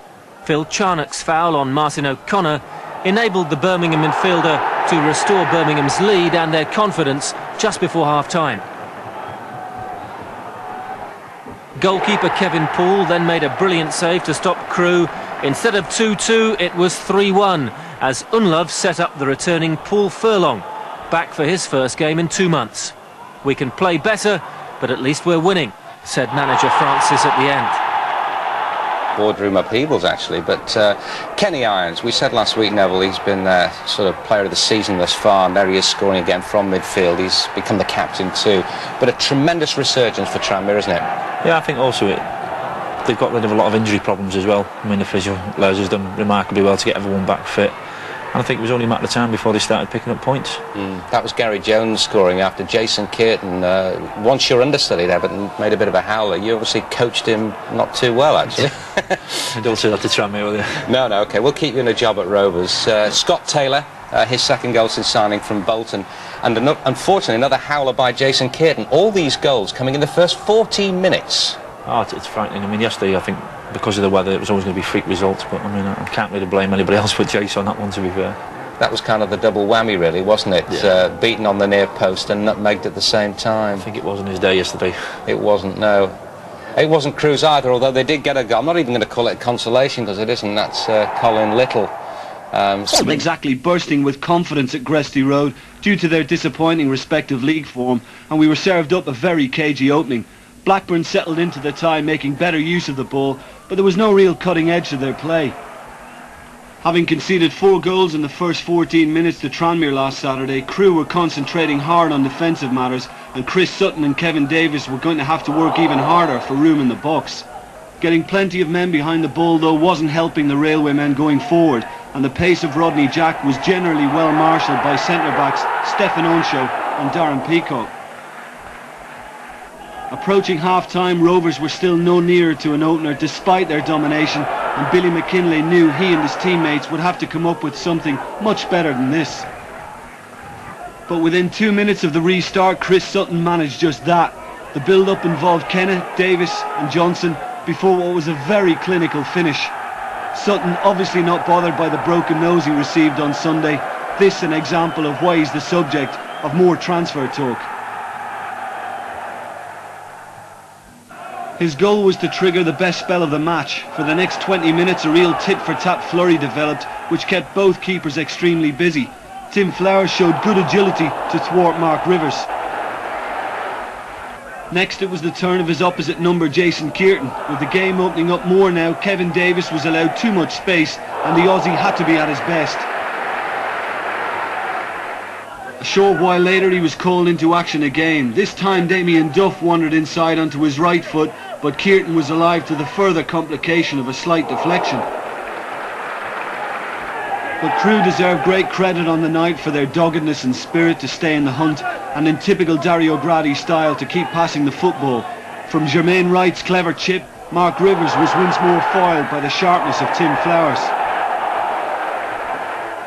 That was about it, however, in terms of Crewe getting back into the match. Thereafter it was the Premiership side who threatened most.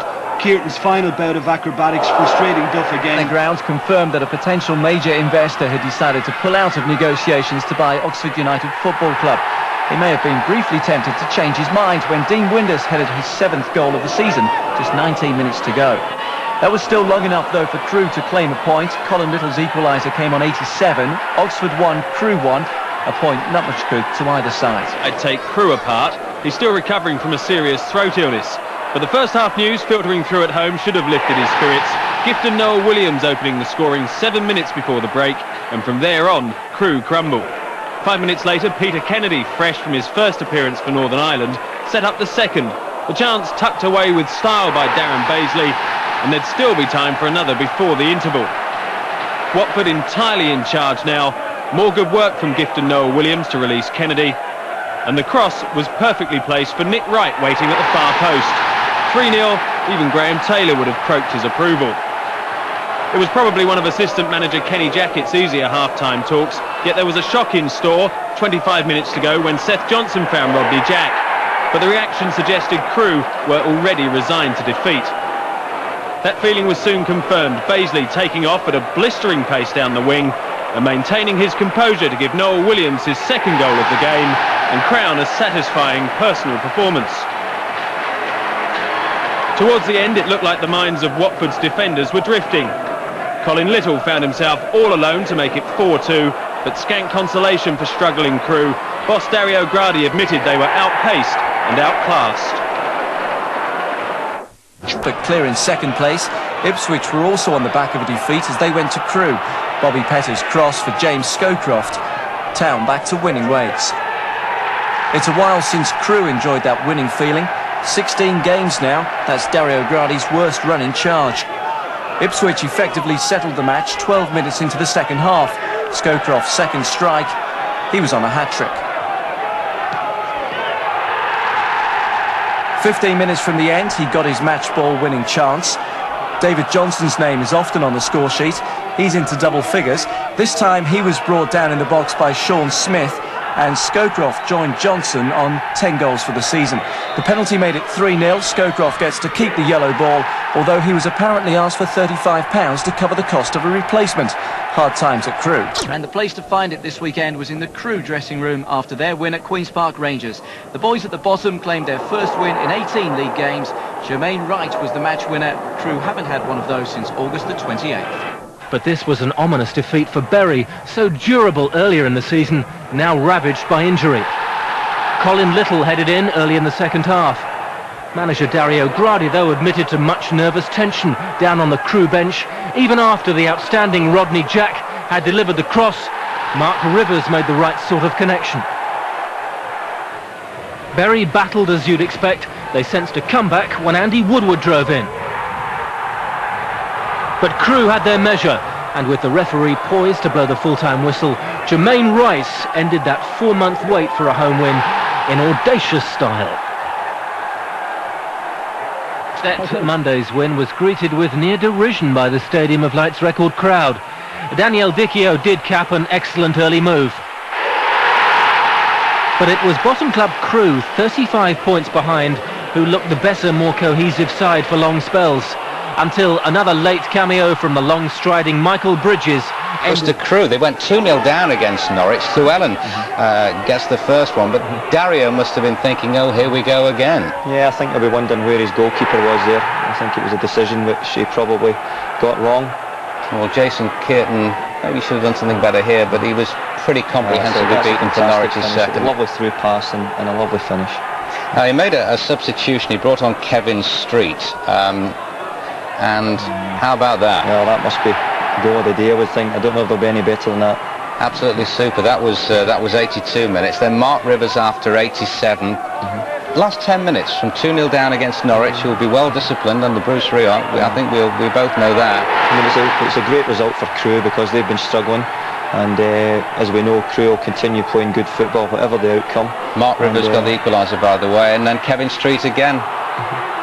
An inspired substitution, you managers say, don't you? Something along that one. Having built up a 2-0 lead. Yep. This is Crewe getting a bit of a hiding at informed Bradford. Lee Mills' hat-trick goal we can see now.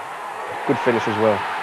I mean, that is a player in form. You know, I mean, he's doing ever so well. And I mean, who at the start of the season would have said that Bradford would have been up there fighting for promotion? Do you think of the main Crewe are just a bit too young, a little bit too inexperienced when they play the better teams in Division 1? Of the table, the chance of a win went begging at home to Sheffield United. Crewe had taken the lead in the 5th minute, simple passing and a cool finish by Rodney Jack. But the woodwork and some impressive goalkeeping by United's Alan Kelly kept the lead to just the 1 goal, and Sheffield turned the tables in the second half. Marcello headed against the bar, but made sure with the rebound. Crewe deserved a point for their efforts, but even that was cruelly denied in stoppage time. Paul Devlin scrambled this one over the line. 2-1 to the Blades. Crewe are 4. In more performances like this, there might yet be a chance they'll manage it. Jack stunning the Oakwell crowd after 27 minutes. His next was even more impressive. The 26-year-old former Torquay player is improving all the time, according to manager Dario Gradi, but it's hard to see how he could get much better than this.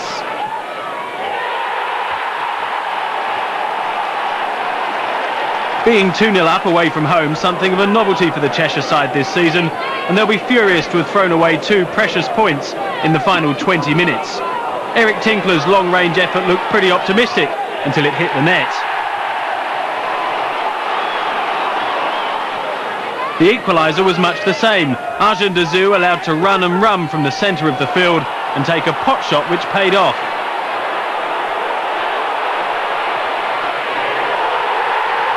You sense that Barnsley knew they'd been let off the hook. And they're out of the playoff picture. At least Clinton Morrison gave the home faithful a reason to celebrate. Only 6 minutes played, but it was to be the Eagles' only highlight.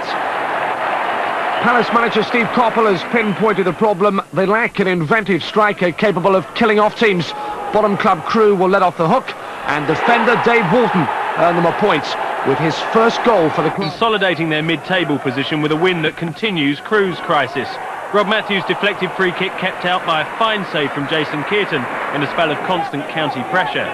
Gary Megson's team's breakthrough came on 44 minutes. This time the free kick straight through the wall, Colin Woodthorpe the scorer. Crewe responded with spirit but lacked firepower. They squandered several good chances before Dave Smith extended Kearton again. Tony Ellis in the right place to complete the scoreline in County's favour.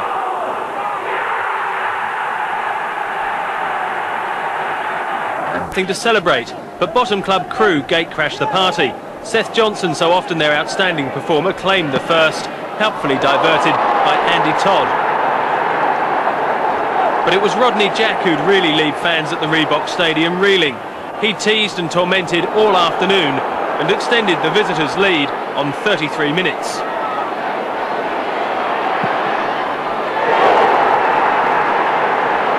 Jack could spend April sunning himself playing for St Vincent in the Caribbean Cup, but the Jamaicans turned down the chance to stick with the struggle at Crewe. Manager Dario Gradi must be glad. Jack's pace proved too hot for Mike Whitlow to handle. Less than a minute into the second half, the Railwayman was steaming ahead.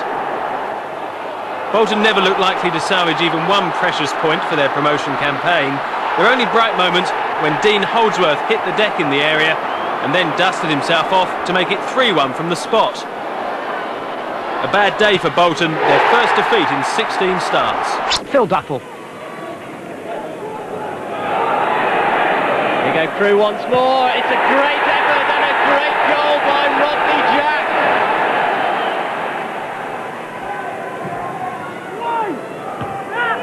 Onura got there ahead of Lightfoot. Jack lining up a spectacular volley. He gets there a second time. Charnock, 2-0 Crewe Alexandra. Phil Charnock, the scorer.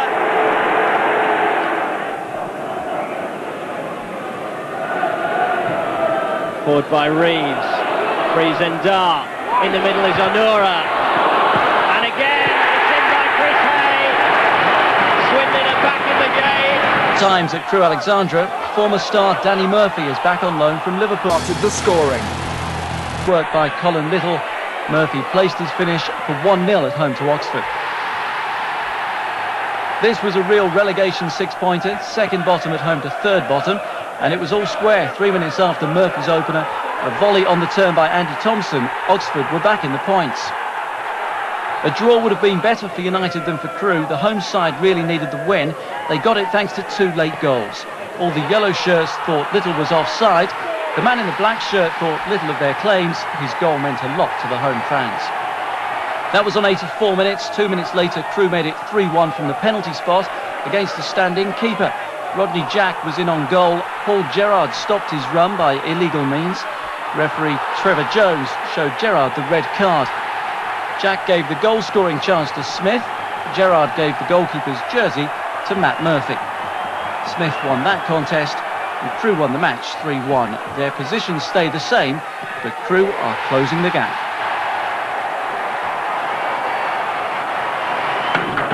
When the Easter programme kicked off, 0-0 at second bottom Crewe. Crewe went close, hitting the post. A Good Friday point, not really good enough for either side. At the Hawthorns, where, much to the horror of long-suffering West Brom fans, Crewe ran riot. You won't see many better shots than the one supplied by David Wright, but he won't often get that much time and space either. West Brom's players again seemed to be holding off when Crewe went 2 up 10 minutes later this time, and Wright's namesake, Jermaine, got the glory.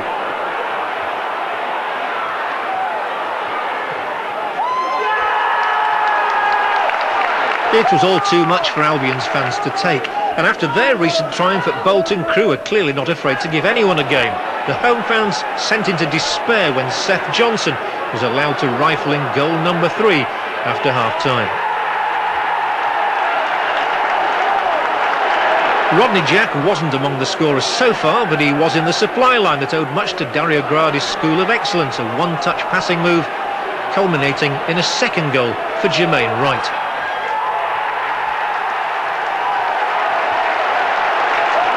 Dennis Smith had no doubt this was the worst moment of his short Albion managerial career. I doubt he was able to raise a smile even when his side did piece together a decent move, and Dutchman Richard Snakers scored with the header.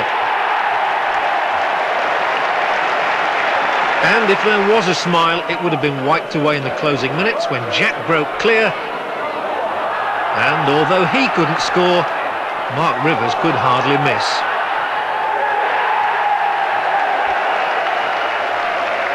It was all too much for one fan who decided the only thing left was to throw his shirt away in disgust.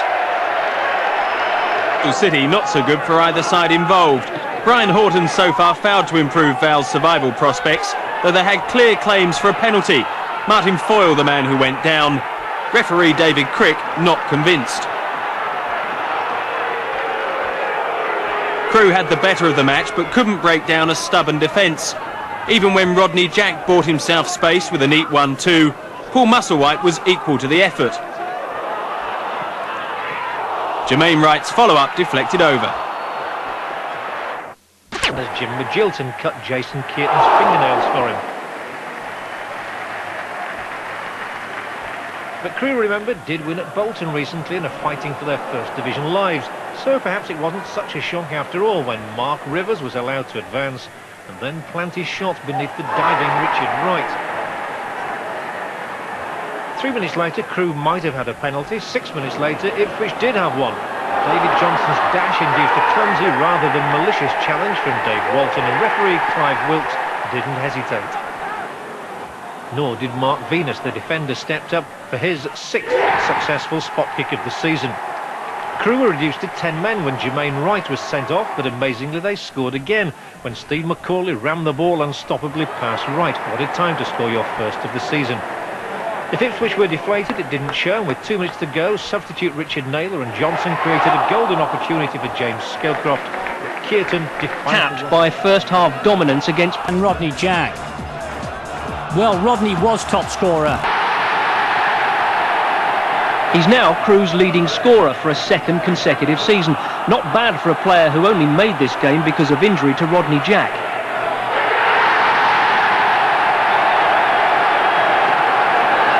Skipper Sean Smith added number 3 just before half-time, and even though Alan McLaughlin produced a second-half reply for Portsmouth, it was Pompey's lone success.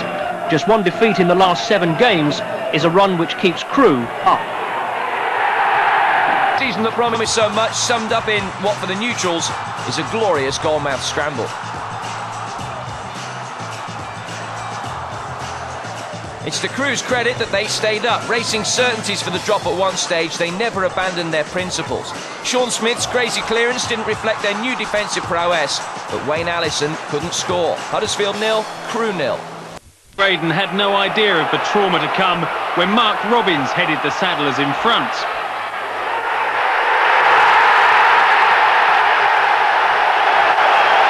Crewe countered with an equaliser from Phil Charnock just 5 minutes later, but even the Alex boss Dario Gradi agreed his side was outplayed in the first half. So what happened during the break? Walsall were a different team after the restart. First, Kenny Lunt's shot crept under the keeper for Mark Rivers to make it 2-1. Abysmal was Graydon's assessment of his back line. 60 seconds later, Colin Little got the better of Chris Marsh and set up Lunt to extend Crewe's lead. Walsall spurned several chances to recover before another far post corner caused more confusion. Little made it 4-1, Crewe ecstatic, but a day most fans at the best couldn't convert that into their first win, despite taking a 56-minute lead through Jack Lester. Rough luck on the Crewe keeper. Dario Gradi felt his side deserved a point for sticking to the task. They got it thanks to Neil Sorbel's fine first-time finish. Darren Eadie returned from injury. Tony Jones. Norwich take the corner quickly. Here's Fuglestad. Roberts rising! And Ewan Roberts has put Norwich City ahead.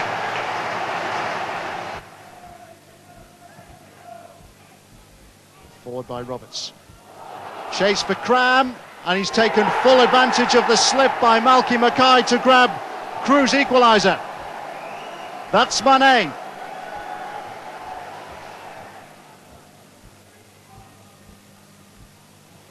Terrific turn by Ewan Roberts.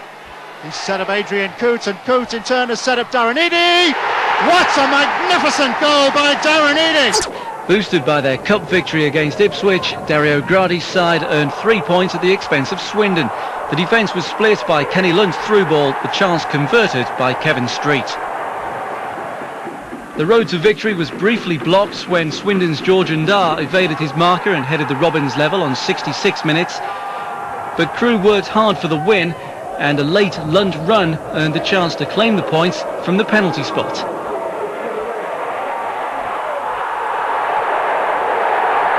Sean Smith was the man on target, the Railwaymen getting on the right track. Fulham don't want to settle in the First Division. They're aiming for the top flight. Things are going well so far. They defended their unbeaten record with ease against Crewe, with Clark controlling the game from midfield. His work helped set up Jeff Horsfield for his 6th goal of the season, and Crewe's Railwaymen were on the wrong track after 9 minutes.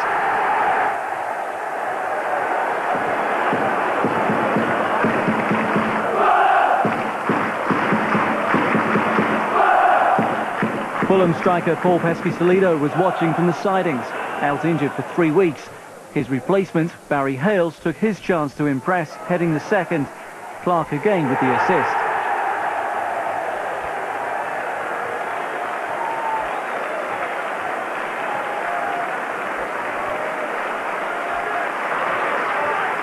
The game was effectively over before half-time. Kit Simons met the corner with a great header. Visiting keeper Jason Kearton beat him for the third time. Fulham have never been behind in a game this season. Confidence at the Cottage is high. Stan Collymore was given the last 25 minutes to impress, and he produced the best effort of a slow second half. Fulham's challenge, though, is gathering pace. 12 games without defeat equals the club record start by a new... Tranmere getting together at Gresty Road, and the away fans were still smiling at the finish.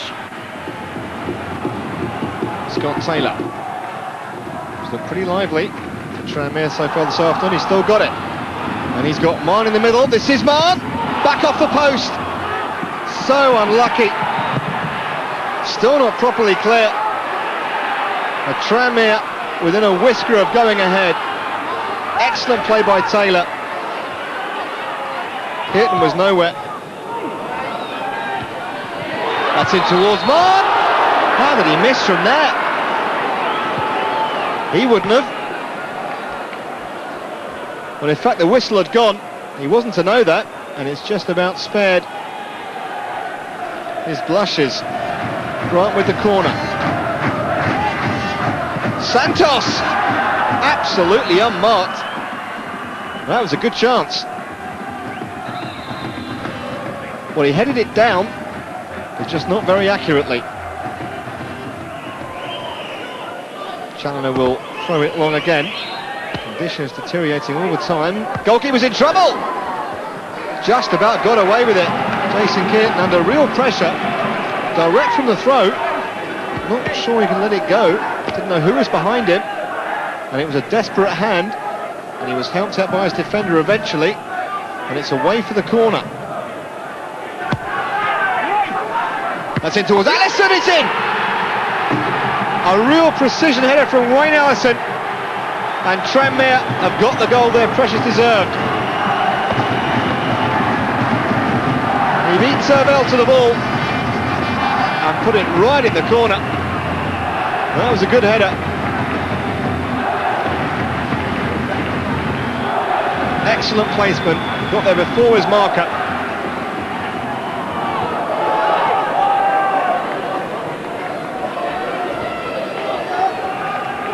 Content just to keep possession at the moment, Tranmere. Paul McCourty's in trouble. Allison! 2-0. It's nonetheless for Dario Gradi's side. The only goal came early. Colin Cram's persistence made the opening. Simon Tracy's save only deflected the ball to Neil Sorvell. It never rains, but it pours for United boss Adrian Heath. He may have to sell Lee Morris to Derby County, but he'd probably rather unload Peter Cachuro after this second half howler. Cup holders Tottenham put up a brave performance at White Hart Lane. They held the Londoners goalless for 55 minutes before Ovid Leonardson opened the scoring. Last year's Player of the Year, David Ginola, hadn't scored so far this season, but he saved his best for the Railwayman. His run ending in a shot with his weaker left foot. Some weakness. But on closer inspection, his shot was far from unstoppable. His running with the ball is always a joy to watch, but look out for Crewe keeper Jason Kearton. He thought it was going wide. Kearton's face told the real story. But the prospect of a Crewe fight back was placed on the agenda when a Colin Cram 1-2 with Colin Little ended in a former Bristol City man being upended in the box. Referee Clive Wilkie had no doubt despite the Tottenham protests. The replay shows Cram was a little dramatic. Nevertheless, there was contact. Sean Smith has been known to score from the halfway line in his time. He wasn't going to miss from 12 yards. But the game was effectively killed off by a man who may well figure in Kevin Keegan's plans for the matches against Scotland. Tim Sherwood's goal was typical of his scoring ability from midfield. Keegan is looking for more goals from that department. He could do a lot worse than the former Blackburn man. That goal came with just 2 minutes left, ending Crewe's giant-killing hope. Elite remains fully deserved after a match-winning recovery against Crewe. Neil Sauville had put Crewe in front from an acute angle, but Stockport's unbeaten home record was retained as manager Andy Kilner improved his standing as an able replacement for Gary Megson. The equaliser came from fullback Sean Connolly.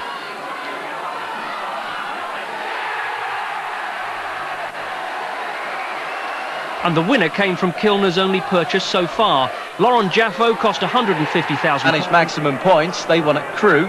Barnsley's Craig Hignett got the only goal against the club where he started his career. The Tykes finished with 10 men.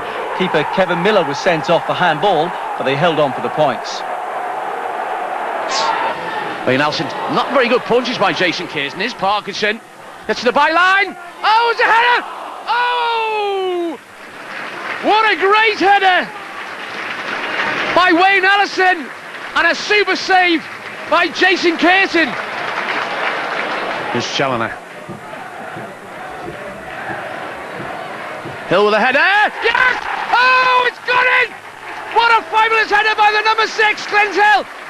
A super throw by Dave Challoner, and Tranmere at last have broken him down. It's Tranmere Rovers 1, Crewe Alexandra 0, and it's about time too. They had it coming, Crewe, and they know it. Here's Kumas.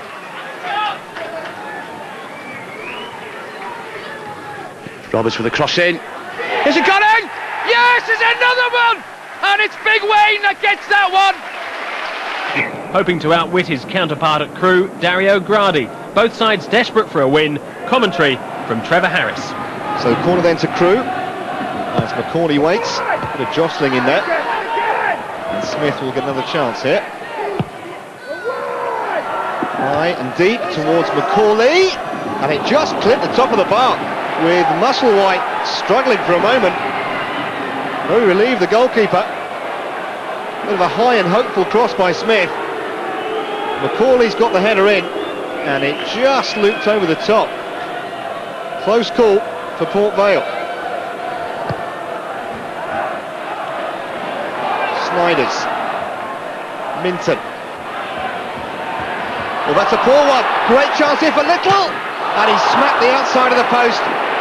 The second time Crewe have hit woodwork tonight. Colin Little, great chance. He couldn't quite sneak it inside that post. Struck it fiercely enough, but not straight enough. Forward by Smith.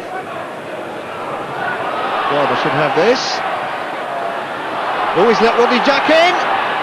And that was a glorious chance gone begging. He was well wide with it in the end.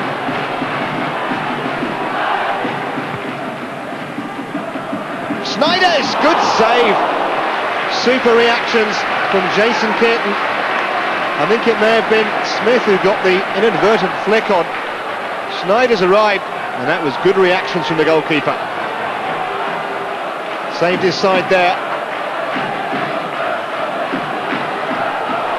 Rivers. Keen to impress as he's come on off the bench. This is Sauville. Might try his luck from that range, and he did. But it needed a very solid tip over from Musselwhite. A very crisp strike from Sauville. And the goalkeeper had to watch it all the way.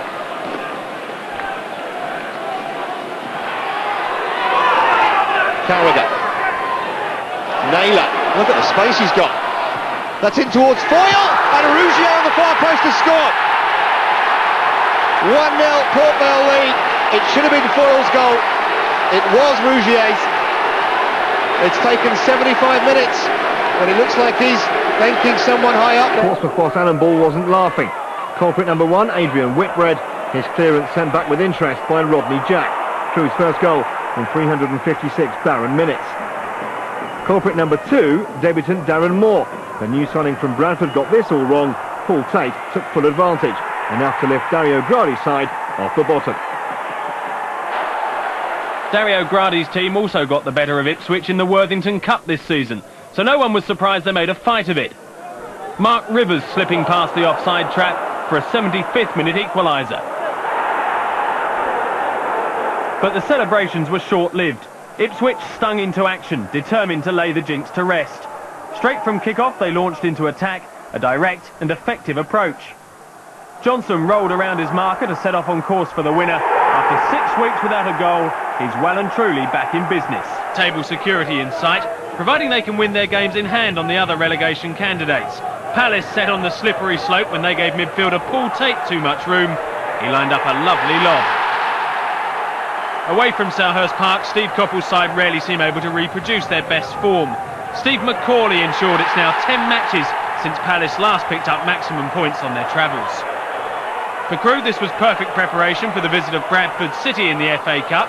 Their defending delighted manager Dario Gradi, who could probably even forgive Tate an awful miss in the dying minutes after Digby's double save. 2-0 tonight. It was 2-0 against West Brom on Saturday. Paul Tate, I don't know you saw it, we showed it before, Gary, didn't we? Scored an absolute corker on Saturday. This one's slightly more fortuitous, should we say?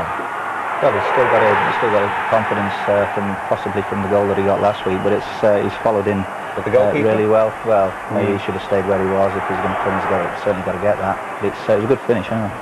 Neil Savell got the second, Luke. Used to be at Macclesfield, of course, with Sammy Mack. That's right.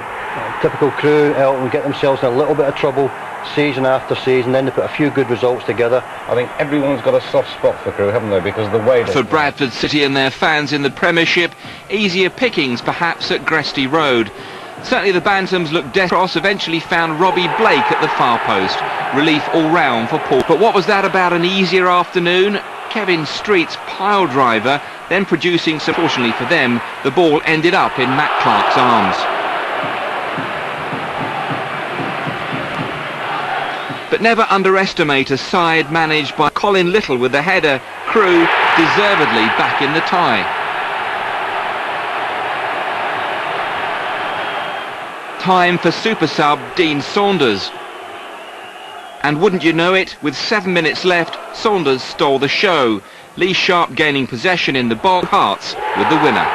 Enhanced Stern John's already blossoming reputation. £1.5 million secured him from Columbus Crewe in the United States, and his beat Crewe. Manchester City have stayed at the top throughout Christmas and the New Year. 6 wins away from home is as many as 6 minutes at Crewe. Lee Crooks was ice cool against Alex. Alexandra keeper form. Both were beaten just the once. Rodney Jack was back from injury. He earned through the draw. City are at home. Victories and Crewe's aversion to away grounds made their meeting at the Valley a home banker. Well, the form book held firm, but only just. Charlton's 5th win on the trot and Crewe's 10th away defeat confirmed.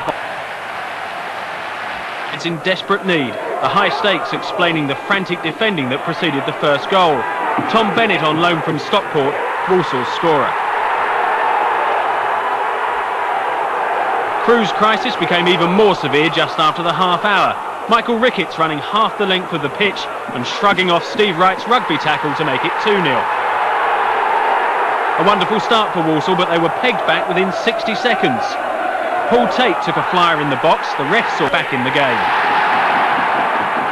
Seconds before half-time, Kevin Harper embarked on a brilliant run.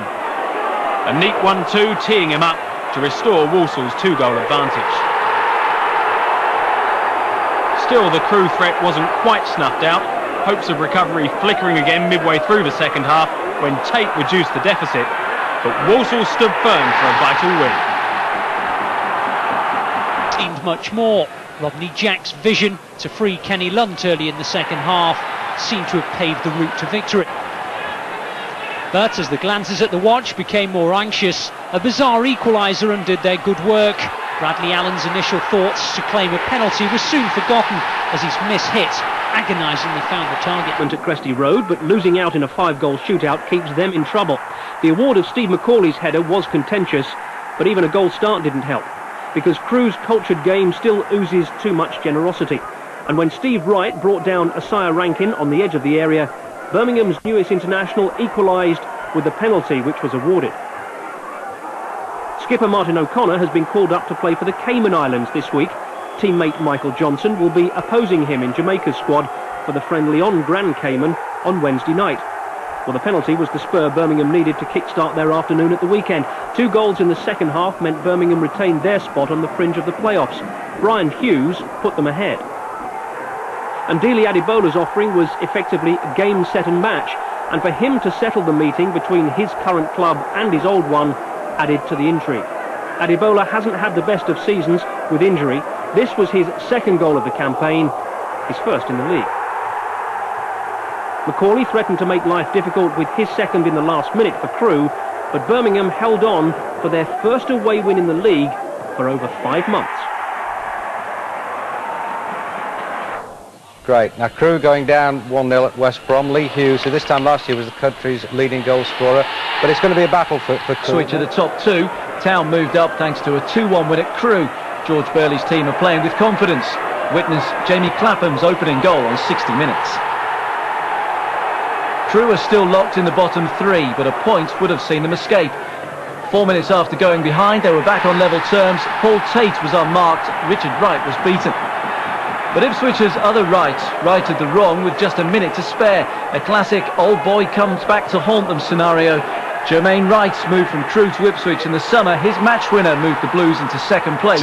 This was a massive win for Crewe, wasn't it? And a super goal. Rodney Jack supplying substitute Colin Cram. Yeah, tremendous from Jack. And poor Swindon. It's getting worse, but Crewe will fight on. I'm sure they will. They always do. They'll be about for survival near the end of the season. Consolation, Blackburn blowing their hopes of the playoffs according to Tony Parks, losing 2-1. How about this for a bit of skill? Colin Cram. Terrific turn that there. Yeah, he's sent the defender inside out there and put a good cross in, and that causes havoc, doesn't it, in the defence? Yeah, you've got to, you're expecting the cross, so you've got to sort of stick your foot out for it. Played forward towards Janssen, guided by him. Now Duff. Full back for company, but Duff gets round him, and Ward! Oh, good save! Great save from Kearton. Ashley Ward will perhaps feel that Kearton should have got nowhere near this, however. Flickcroft. Franson. Good ball. Here's Duff. Sits up for him. And another fine save by Kearton. It sat up for the shot. Duff's got a terrific left foot on him. Helped over the bar. Blackburn are just piling it on at the moment. Here's Matt Janssen now. Good effort! Oh, and another great save from Kearton. Flicked onto his upright. It bounced just in front of him. It was a terrific save. Duff looking for the 1-2. He'll get it as well. Crewe stretch once more. And Macaulay nearly turns it in. But you know who is on the line to tip it out of harm's way. Kearton's there again. Blackburn have just piled on the pressure at every opportunity. But wait a minute!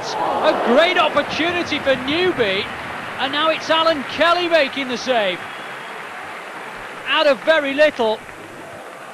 And this was an equally fine save from the Blackburn keeper. Oh, Blackburn have begun the second as they ended the first. Here's Gillespie. He's got the better of Walton. And Ward! Oh, again saved by Kearton. Well, how did that stay out? Ward's header seemingly in, clawed away. What a game he's having. And Blackburn Rovers are knocking and knocking, but they're not being allowed in, and Kearton saves again. It's an inspired performance from Jason Kearton. Brilliant again. Blackburn must simply be thinking that this isn't their day. Jason Kearton, however, will have a totally different view. Now here's Daly. Oh, and beaten away again by Kearton. Here's Ward, and he's not going to find the net. Well, Kearton's just everywhere at the moment, denying Daly and then putting the pressure on Ward. And it's not over. And here's Janssen. Good ball in. Macaulay, it's in at last mo. Turned away with the back of his arm by Kearton. Well, how on earth did that stay out? Blackburn Rovers must be cursing their luck. Just a minute!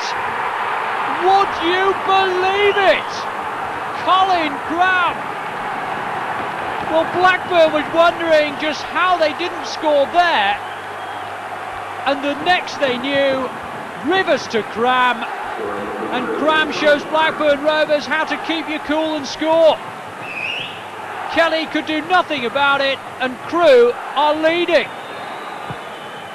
Well, just what Blackburn have to do to score. They must be wondering, is that a penalty? No, the referee says no. Now, that is a push from Rodney Jack. And Blackburn Rovers must surely know that today was not their day. And Portsmouth in charge for most of it. They were ahead after only 3 minutes. Excellent work from Kerry Hughes out wide. And Steve Claridge has always been deadly from a yard. His 11th in 13 games.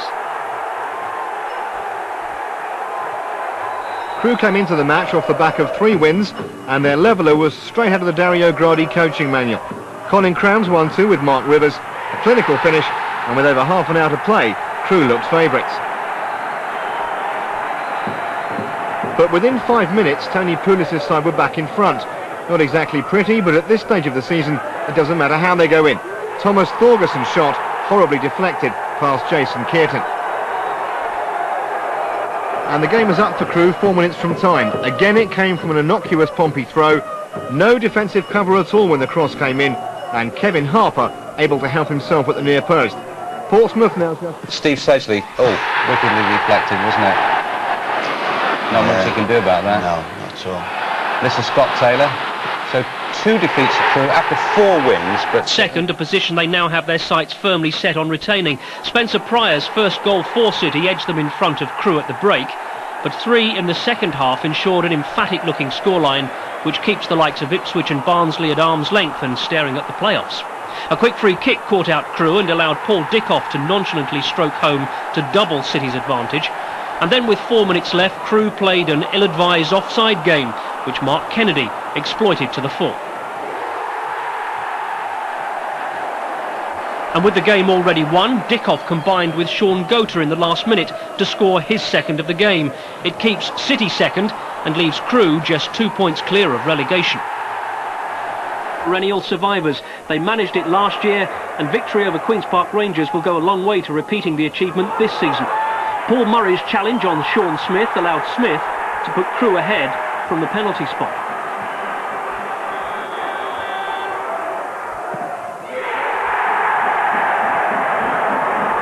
And even allowing for some sleepy defending, which provided Richard Langley with an equaliser for Queen's Park Rangers, Crewe were able to survive. When the cross came in, the shot was half hit, but it was too good to be stopped.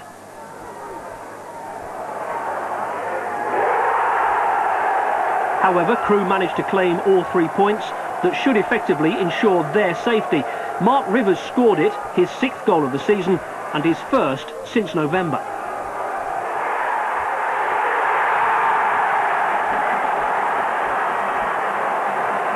Rivers scored twice against Stockport, the first courtesy of Colin Little's decisive interception. There was still work to be done, but Rivers did it rather well, and the celebration was a slithering success as well.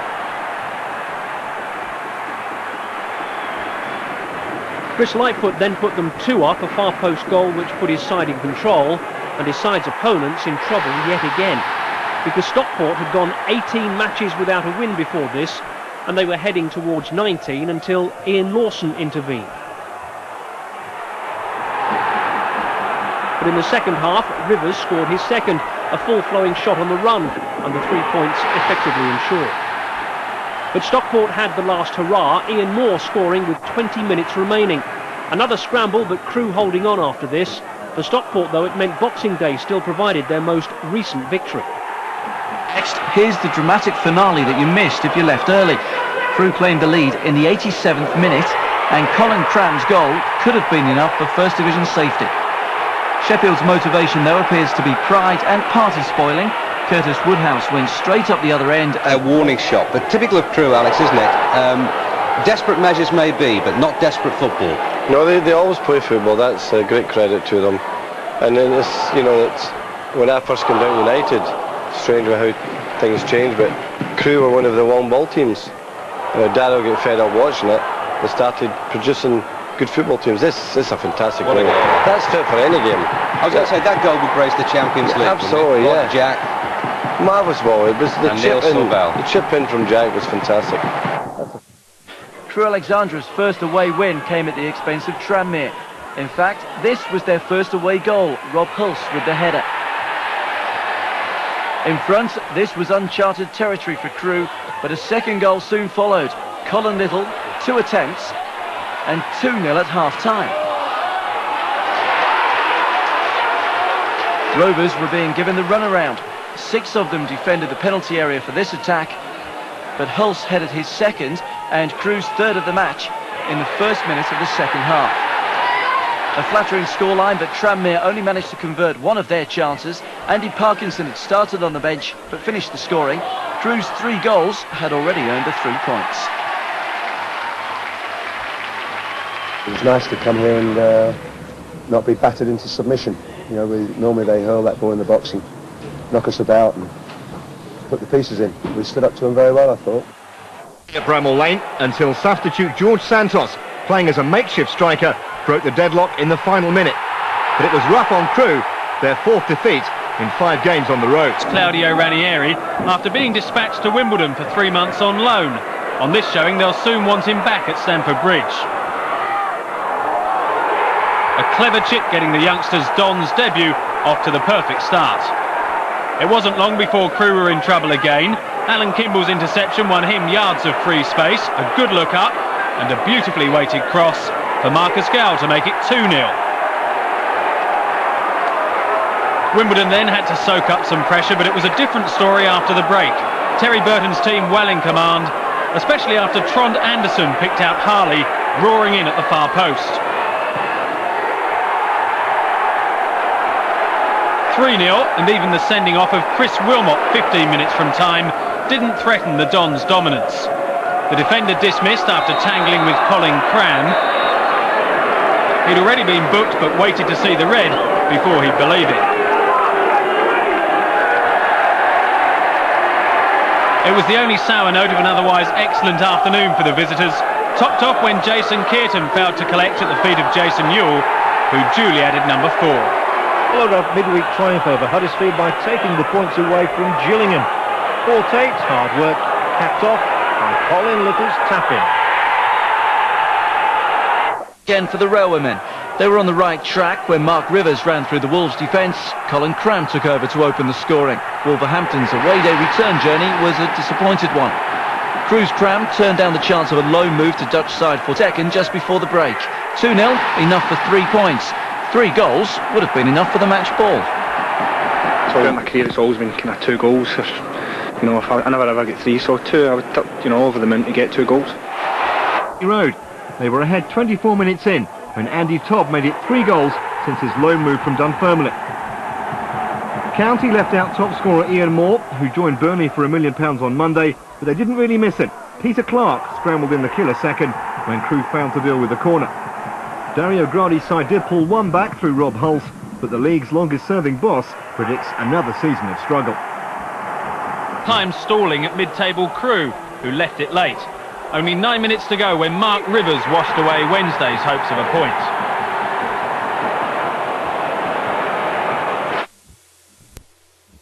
Who fought back after Colin Cram's goal for Crewe to record their first home win of the season. The outlook seemed bleak after that strike just before half-time, until Simon Baldry conjured up a couple of clever touches to bring the score back level. Heartened by the equaliser, Huddersfield laid siege to the Crewe end, and Martin Smith nodded home his first goal in 9 to put the Terriers in front. The job was done 4 minutes later. Kenny saw it found the target. Fresh hope. His challenges after this demolition job. Crewe keeper Jason Kearton's poor clearance. Ricardo Gardner teed up Per Franson for the opener. And within a couple of minutes, goal scorer turned provider. Franson's cross, Ian Marshall finding the target in successive games and helping to whip up a genuine feel-good factor at the Reebok. Crewe have been under the cosh since the start, but even in those circumstances, Dario Gradi doesn't believe in a kick-and-rush routine. Neil Sauvelle provided irrefutable evidence of that. But their defending was rather less impressive.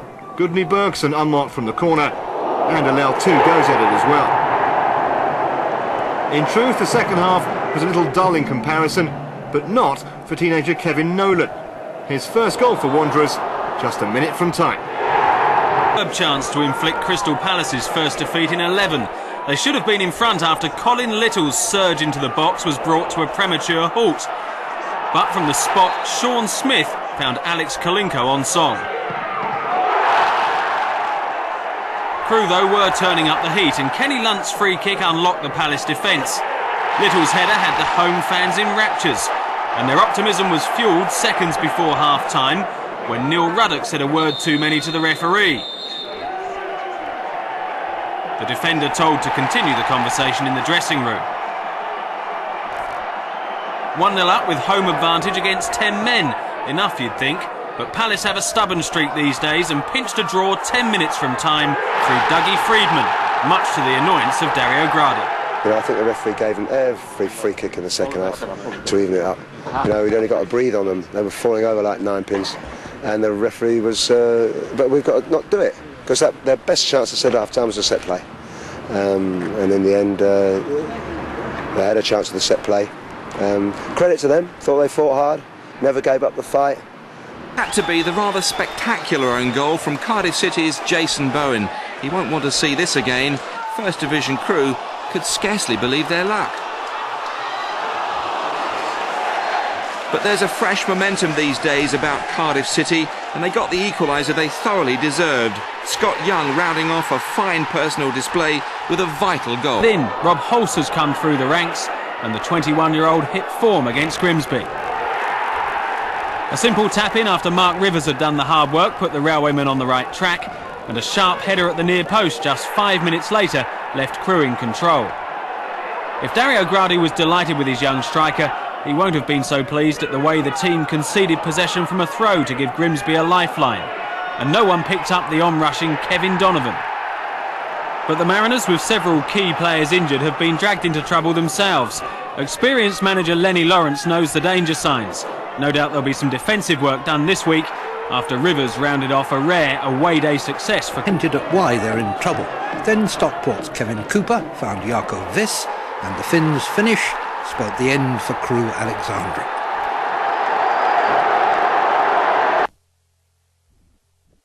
Within 5 minutes, courtesy of some charitable Burnley defending and Kevin Street's composed finishing. The Claret's equaliser might find its way onto a few Christmas blooper videos. Graham Branch inadvertently nutmegging both defender and goalkeeper just 7 minutes later. But the game turned on 2 penalty decisions in the space of 4 minutes just before the break. There didn't appear much contact between Kenny Lunt and keeper Nick Nikopoulos. Not that Sean Smith was about to look a gift horse in the mouth.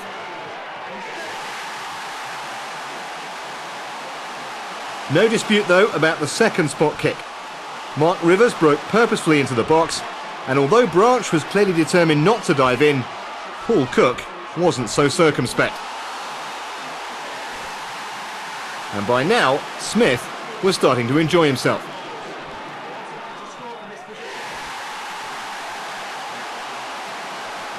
No let-up in the action in the second half. This time Burnley awarded a couple of penalties. The first when Glenn Little was upended by Neil Sorvell. But Adi Bankole guessed right to deny John Mullin. But no sooner had his colleagues finished patting him on the back than he lunged wildly at Mullin and gave Burnley another chance to get back in the game. Paul Cook took over the penalty-taking duties, and to good effect. That set up a tense last half an hour, but Crewe finally settled the contest with the fourth. Rivers sent Dean Ashton sprinting clear, and the youngster kept his cool to score the first senior goal of his career.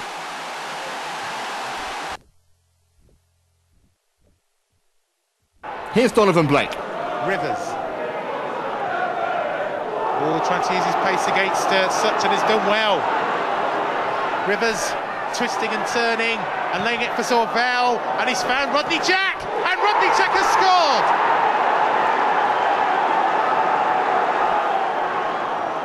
Street may put his defence under pressure here, but he's done well. And Llewellyn skipped past 2 players here. Llewellyn with a chance to shoot. charge of the club with a third precious win in 4 games. Watford torn apart in the first half hour. Mark Rivers caused havoc. Rodney Jack arrived bang on cue. One of Gradi's strengths in his near 18-year tenure has been to produce a steady stream of young talent. And the latest off the production line is teenager Dean Ashton, already a £1 million target for Arsenal. He got the killer second, and Gradi says he's staying at Gresty. With a great escape, as they are for developing stars of the future. Both of the Railwaymen's main aims are currently odd for the visit of Tranmere, while Hulse had to be content with a place on the bench. Mark Rivers also returned from injury, and he almost openly Yates on hand to clear the danger. Despite the icy surface, both sides created early chances. First, Ashton found space in the Rovers area, but blasted over. And then Graham Allen was denied by a tremendous reaction save from A.D. Bankole. Disaster struck on 30 minutes for Crewe and Ashton though. Challenging for a 50-50 ball with Rovers keeper John Achterberg, it was Ashton who came off worse. The teenager stretchered off to hospital to be replaced by Hulse. John Aldridge's men seemed to be getting to grips with the tricky surface and edged in front on the stroke of half-time. Winger Andy Parkinson providing an exquisite finish after a marvellous run. Parkinson's pace too quick for Crewe's defence before bending his 8th goal of the season past Bankole. Gradi obviously took a leaf out of Aldo's half-time team talk manual as Alex stormed back in the second half. Steve McCauley's back post header putting them level. The captain's first goal of the season squaring things in the 61st minute, in off the post from Sean Smith's cross. 2 minutes later and Rovers were caught out again. David Wright's long ball fell kindly for Hulse, who squeezed his first-time shot past Achterberg to make it 2-1. His 8th of the season for the Railwaymen, the reward for a battling performance from the 21-year-old. And he should have made it 2 10 minutes later. Again clean through, but Achterberg and then Allen combined to clear the danger. Tranmere couldn't convert a number of half chances and Crewe killed off the game with 9 minutes to go and moved straight off the training ground before Colin Little stroked home with a little help from Andy Parkinson. A vital 3 points moves Gradi's side closer to the safety zone, while Rovers slipped back to the bottom with relegation looming. I couldn't see us getting out of the mire unless we did a lot differently in the second half. But we did. They adapted better, played a bit differently, played a bit more direct. Rescued, I think, a bit by Macca, who came from nowhere to head a goal to give them real hope, really. So that leads Gradi's side in the comfort zone. Not safe yet, and neither are Portsmouth, but it would take a desperate run to put either in serious danger. Highly rated 17-year-old Dean Ashton got Saturday's only goal before Crewe survived a string of good second-half opportunities for the South Coast club, the best of all spurned by Steve Lovell. Incidentally, closer to security. The draw had looked highly unlikely in the first half when a Peter Crouch goal eased Queen's Park Rangers in front. And the lanky striker then assisted his lowly side to an even clearer lead when Andy Thompson added the second. By the time the 86th minute had been reached, both sides had been reduced to 10 men. It was that moment that Alex chose to begin a fight back through Dean Ashton's volley. And though time was running out, the drama certainly didn't. Rob Hulse upended as he burst clear of the Rangers' defence. Carl Reddy committing a textbook professional foul. He was then, to say the least, fully expecting a red card. One duly arrived. The offence then proved doubly costly for his colleagues when Sean Smith drove in the resulting free kick to earn Alex an... You saw Adam Proudlock hit the woodwork, but Crewe were worth their point. Fixture again next season. Alex Navarro may or may not be a First Division fixture himself. On loan from Liverpool, he gave Crewe the lead with his first goal in professional football. Hope raised Kent's hopes with a deflected free kick to equalise for Gillingham on the stroke of half-time. But the Railwaymen reached 50 points with a 2-1 win, and thanks to a tremendous goal, Dean Ashton's 6th goal in 8 starts was a belter. Threatened side, desperate for 3 points. Here's their club commentator, Richard Harmwell. Ali Kim, good turn, good crossing, he's got it, and it's Kareem Fadine! It's Kareem Fadine on his 50th league appearance, for Stockport County, and the pressure has just lifted from Edgerley Park. It's a good ball in towards Smith, over the top. Oh, and Cucci went down, and he's given the penalty. Soji on Shefki Cucci. It's Nicholson against Banco. And it's 2-0. Shane Nicholson. The Hatters 4.5 minutes away from 3 very, very valuable points. Wilbraham tries one, he scored! To Preston North End between now and the end of the season, they can be proud of a phenomenal first year back in Division 1. A 3-1 victory at Gresty Road yesterday, securing their place in the end of season playoffs. Now, arguably the form team in this league have a serious chance of promotion to the Premiership. How David Healy and John Macken would relish that opportunity. An incredible first half yesterday in which all 4 of the game's goals were scored, Rob Hulse halving the deficit on just 19 minutes. But Macken restored North End's 2-goal cushion on half-time. Another beauty to add to his collection, the 22nd strike of a prolific season could promote. Blanks, young Irishman Derek Geary was as near as you can be to a first ever goal though. 5,386 turned up, possibly because they knew that Grimsby hadn't won on the opening day for 17 years. Wayne Burnett hadn't scored for 8 months. His goal was the match winner against Crewe. Going to the home side before the break, a woeful Walsall back pass was intercepted and punished without mercy by Rodney Jack. Crewe effectively saw off the Saddlers with a second, just 6 minutes into the second half. A quality finish by Kenny Lunt, aiming for the far post. Walsall scored a consolation. There was no messing about at all by substitute Fitzroy Simpson. His was a fizzer from almost 30 yards. But Ray Graydon's side and Crewe are the only First Division sides yet to pick a point. Now Roycer taking on his man and beating him, and going for goal! Absolute blockbuster from Martin Roycer. Seemed to be nothing on, but then Roycer burst between 2 defenders and then just took aim right into the roof of the net. Bancoli no chance. Roycer, who's been struggling with a thigh problem. Smith with the corner. Goal! Rob Hulse has equalised for Crewe. Smith, the dead ball situation to the near post, and Hulse able to beat Venus and head the ball into the net. Serenely beaten. Venus driving this one forward, and Martin Boyce has got behind the 2 defenders again, and he squared it for Armstrong. Played forward by McGreal. Walton was waiting for Bancoli to come out. He didn't. It was headed square by Roycer and the volley by Armstrong. Good turn by Stewart into the path of Martin Roycer. 3-1 for Ipswich.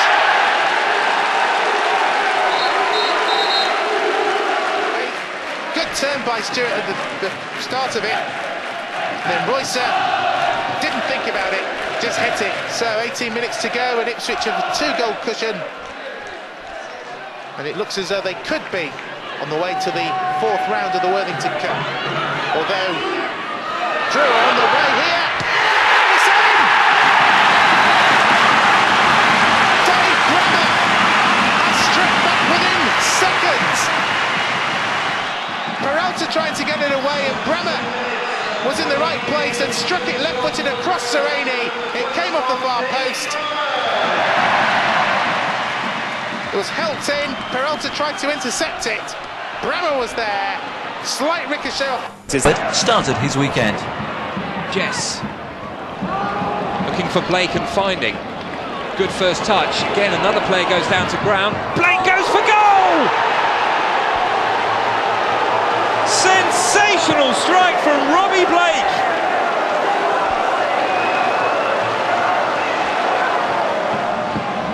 Lunt to take it. Oh, good ball in, Ashton. Wonderful free kick.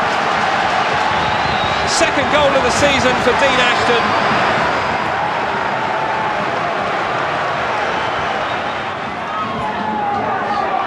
Etherington. Slides the ball up to Jess. It's Stuart McCall!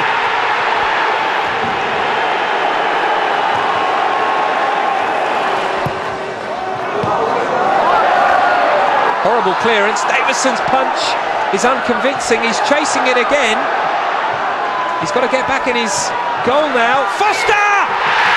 Oh, horrible goal given away by Bradford. But Foster won't mind about that at all. Had a bit of assistance from David Walton. Dougie Freedman's shot deflected in by the Crewe number 5. But once they were in front, the Eagles were flying again. Clinton Morrison, just back from World Cup duty with the Republic of Ireland, made it 2-0. A great finish by Morrison, who's now got 15 goals this season, 12 in the league. Morrison also unselfishly set up the third goal, exchanging passes with Jovan Karofsky. 3 goals in just 8 minutes for Palace. Crewe did pull a goal back, Dean Ashton encouraging a debate about the merits of tight marking amongst the Palace rear guard. There's nothing wrong with the Palace attack though. They've outscored everyone else in the First Division at home, and just before the interval, Freedman took his total in the league to 12 goals. Palace without a manager, but not without belief. Crewe's display though, a major disappointment on a big day for manager Dario Gradi. Talking here to Adam Dark. 999 games in charge for you. I have to ask you, what's the secret of your longevity in this game? Well, I work for good people. I enjoy working for them. They obviously enjoy working with me. We've made good progress in that time, so it justifies, I think, my continued employment. Park, where the honeymoon is well and truly over for Carlton Palmer. The Stockport player-manager couldn't prevent his team sliding to their 3rd successive defeat, despite Kevin Ellison's first-half effort. And Crewe's winner was simplicity itself: Kenny Lunt's corner, F.A. Soncha's header and Steve Foster's finish.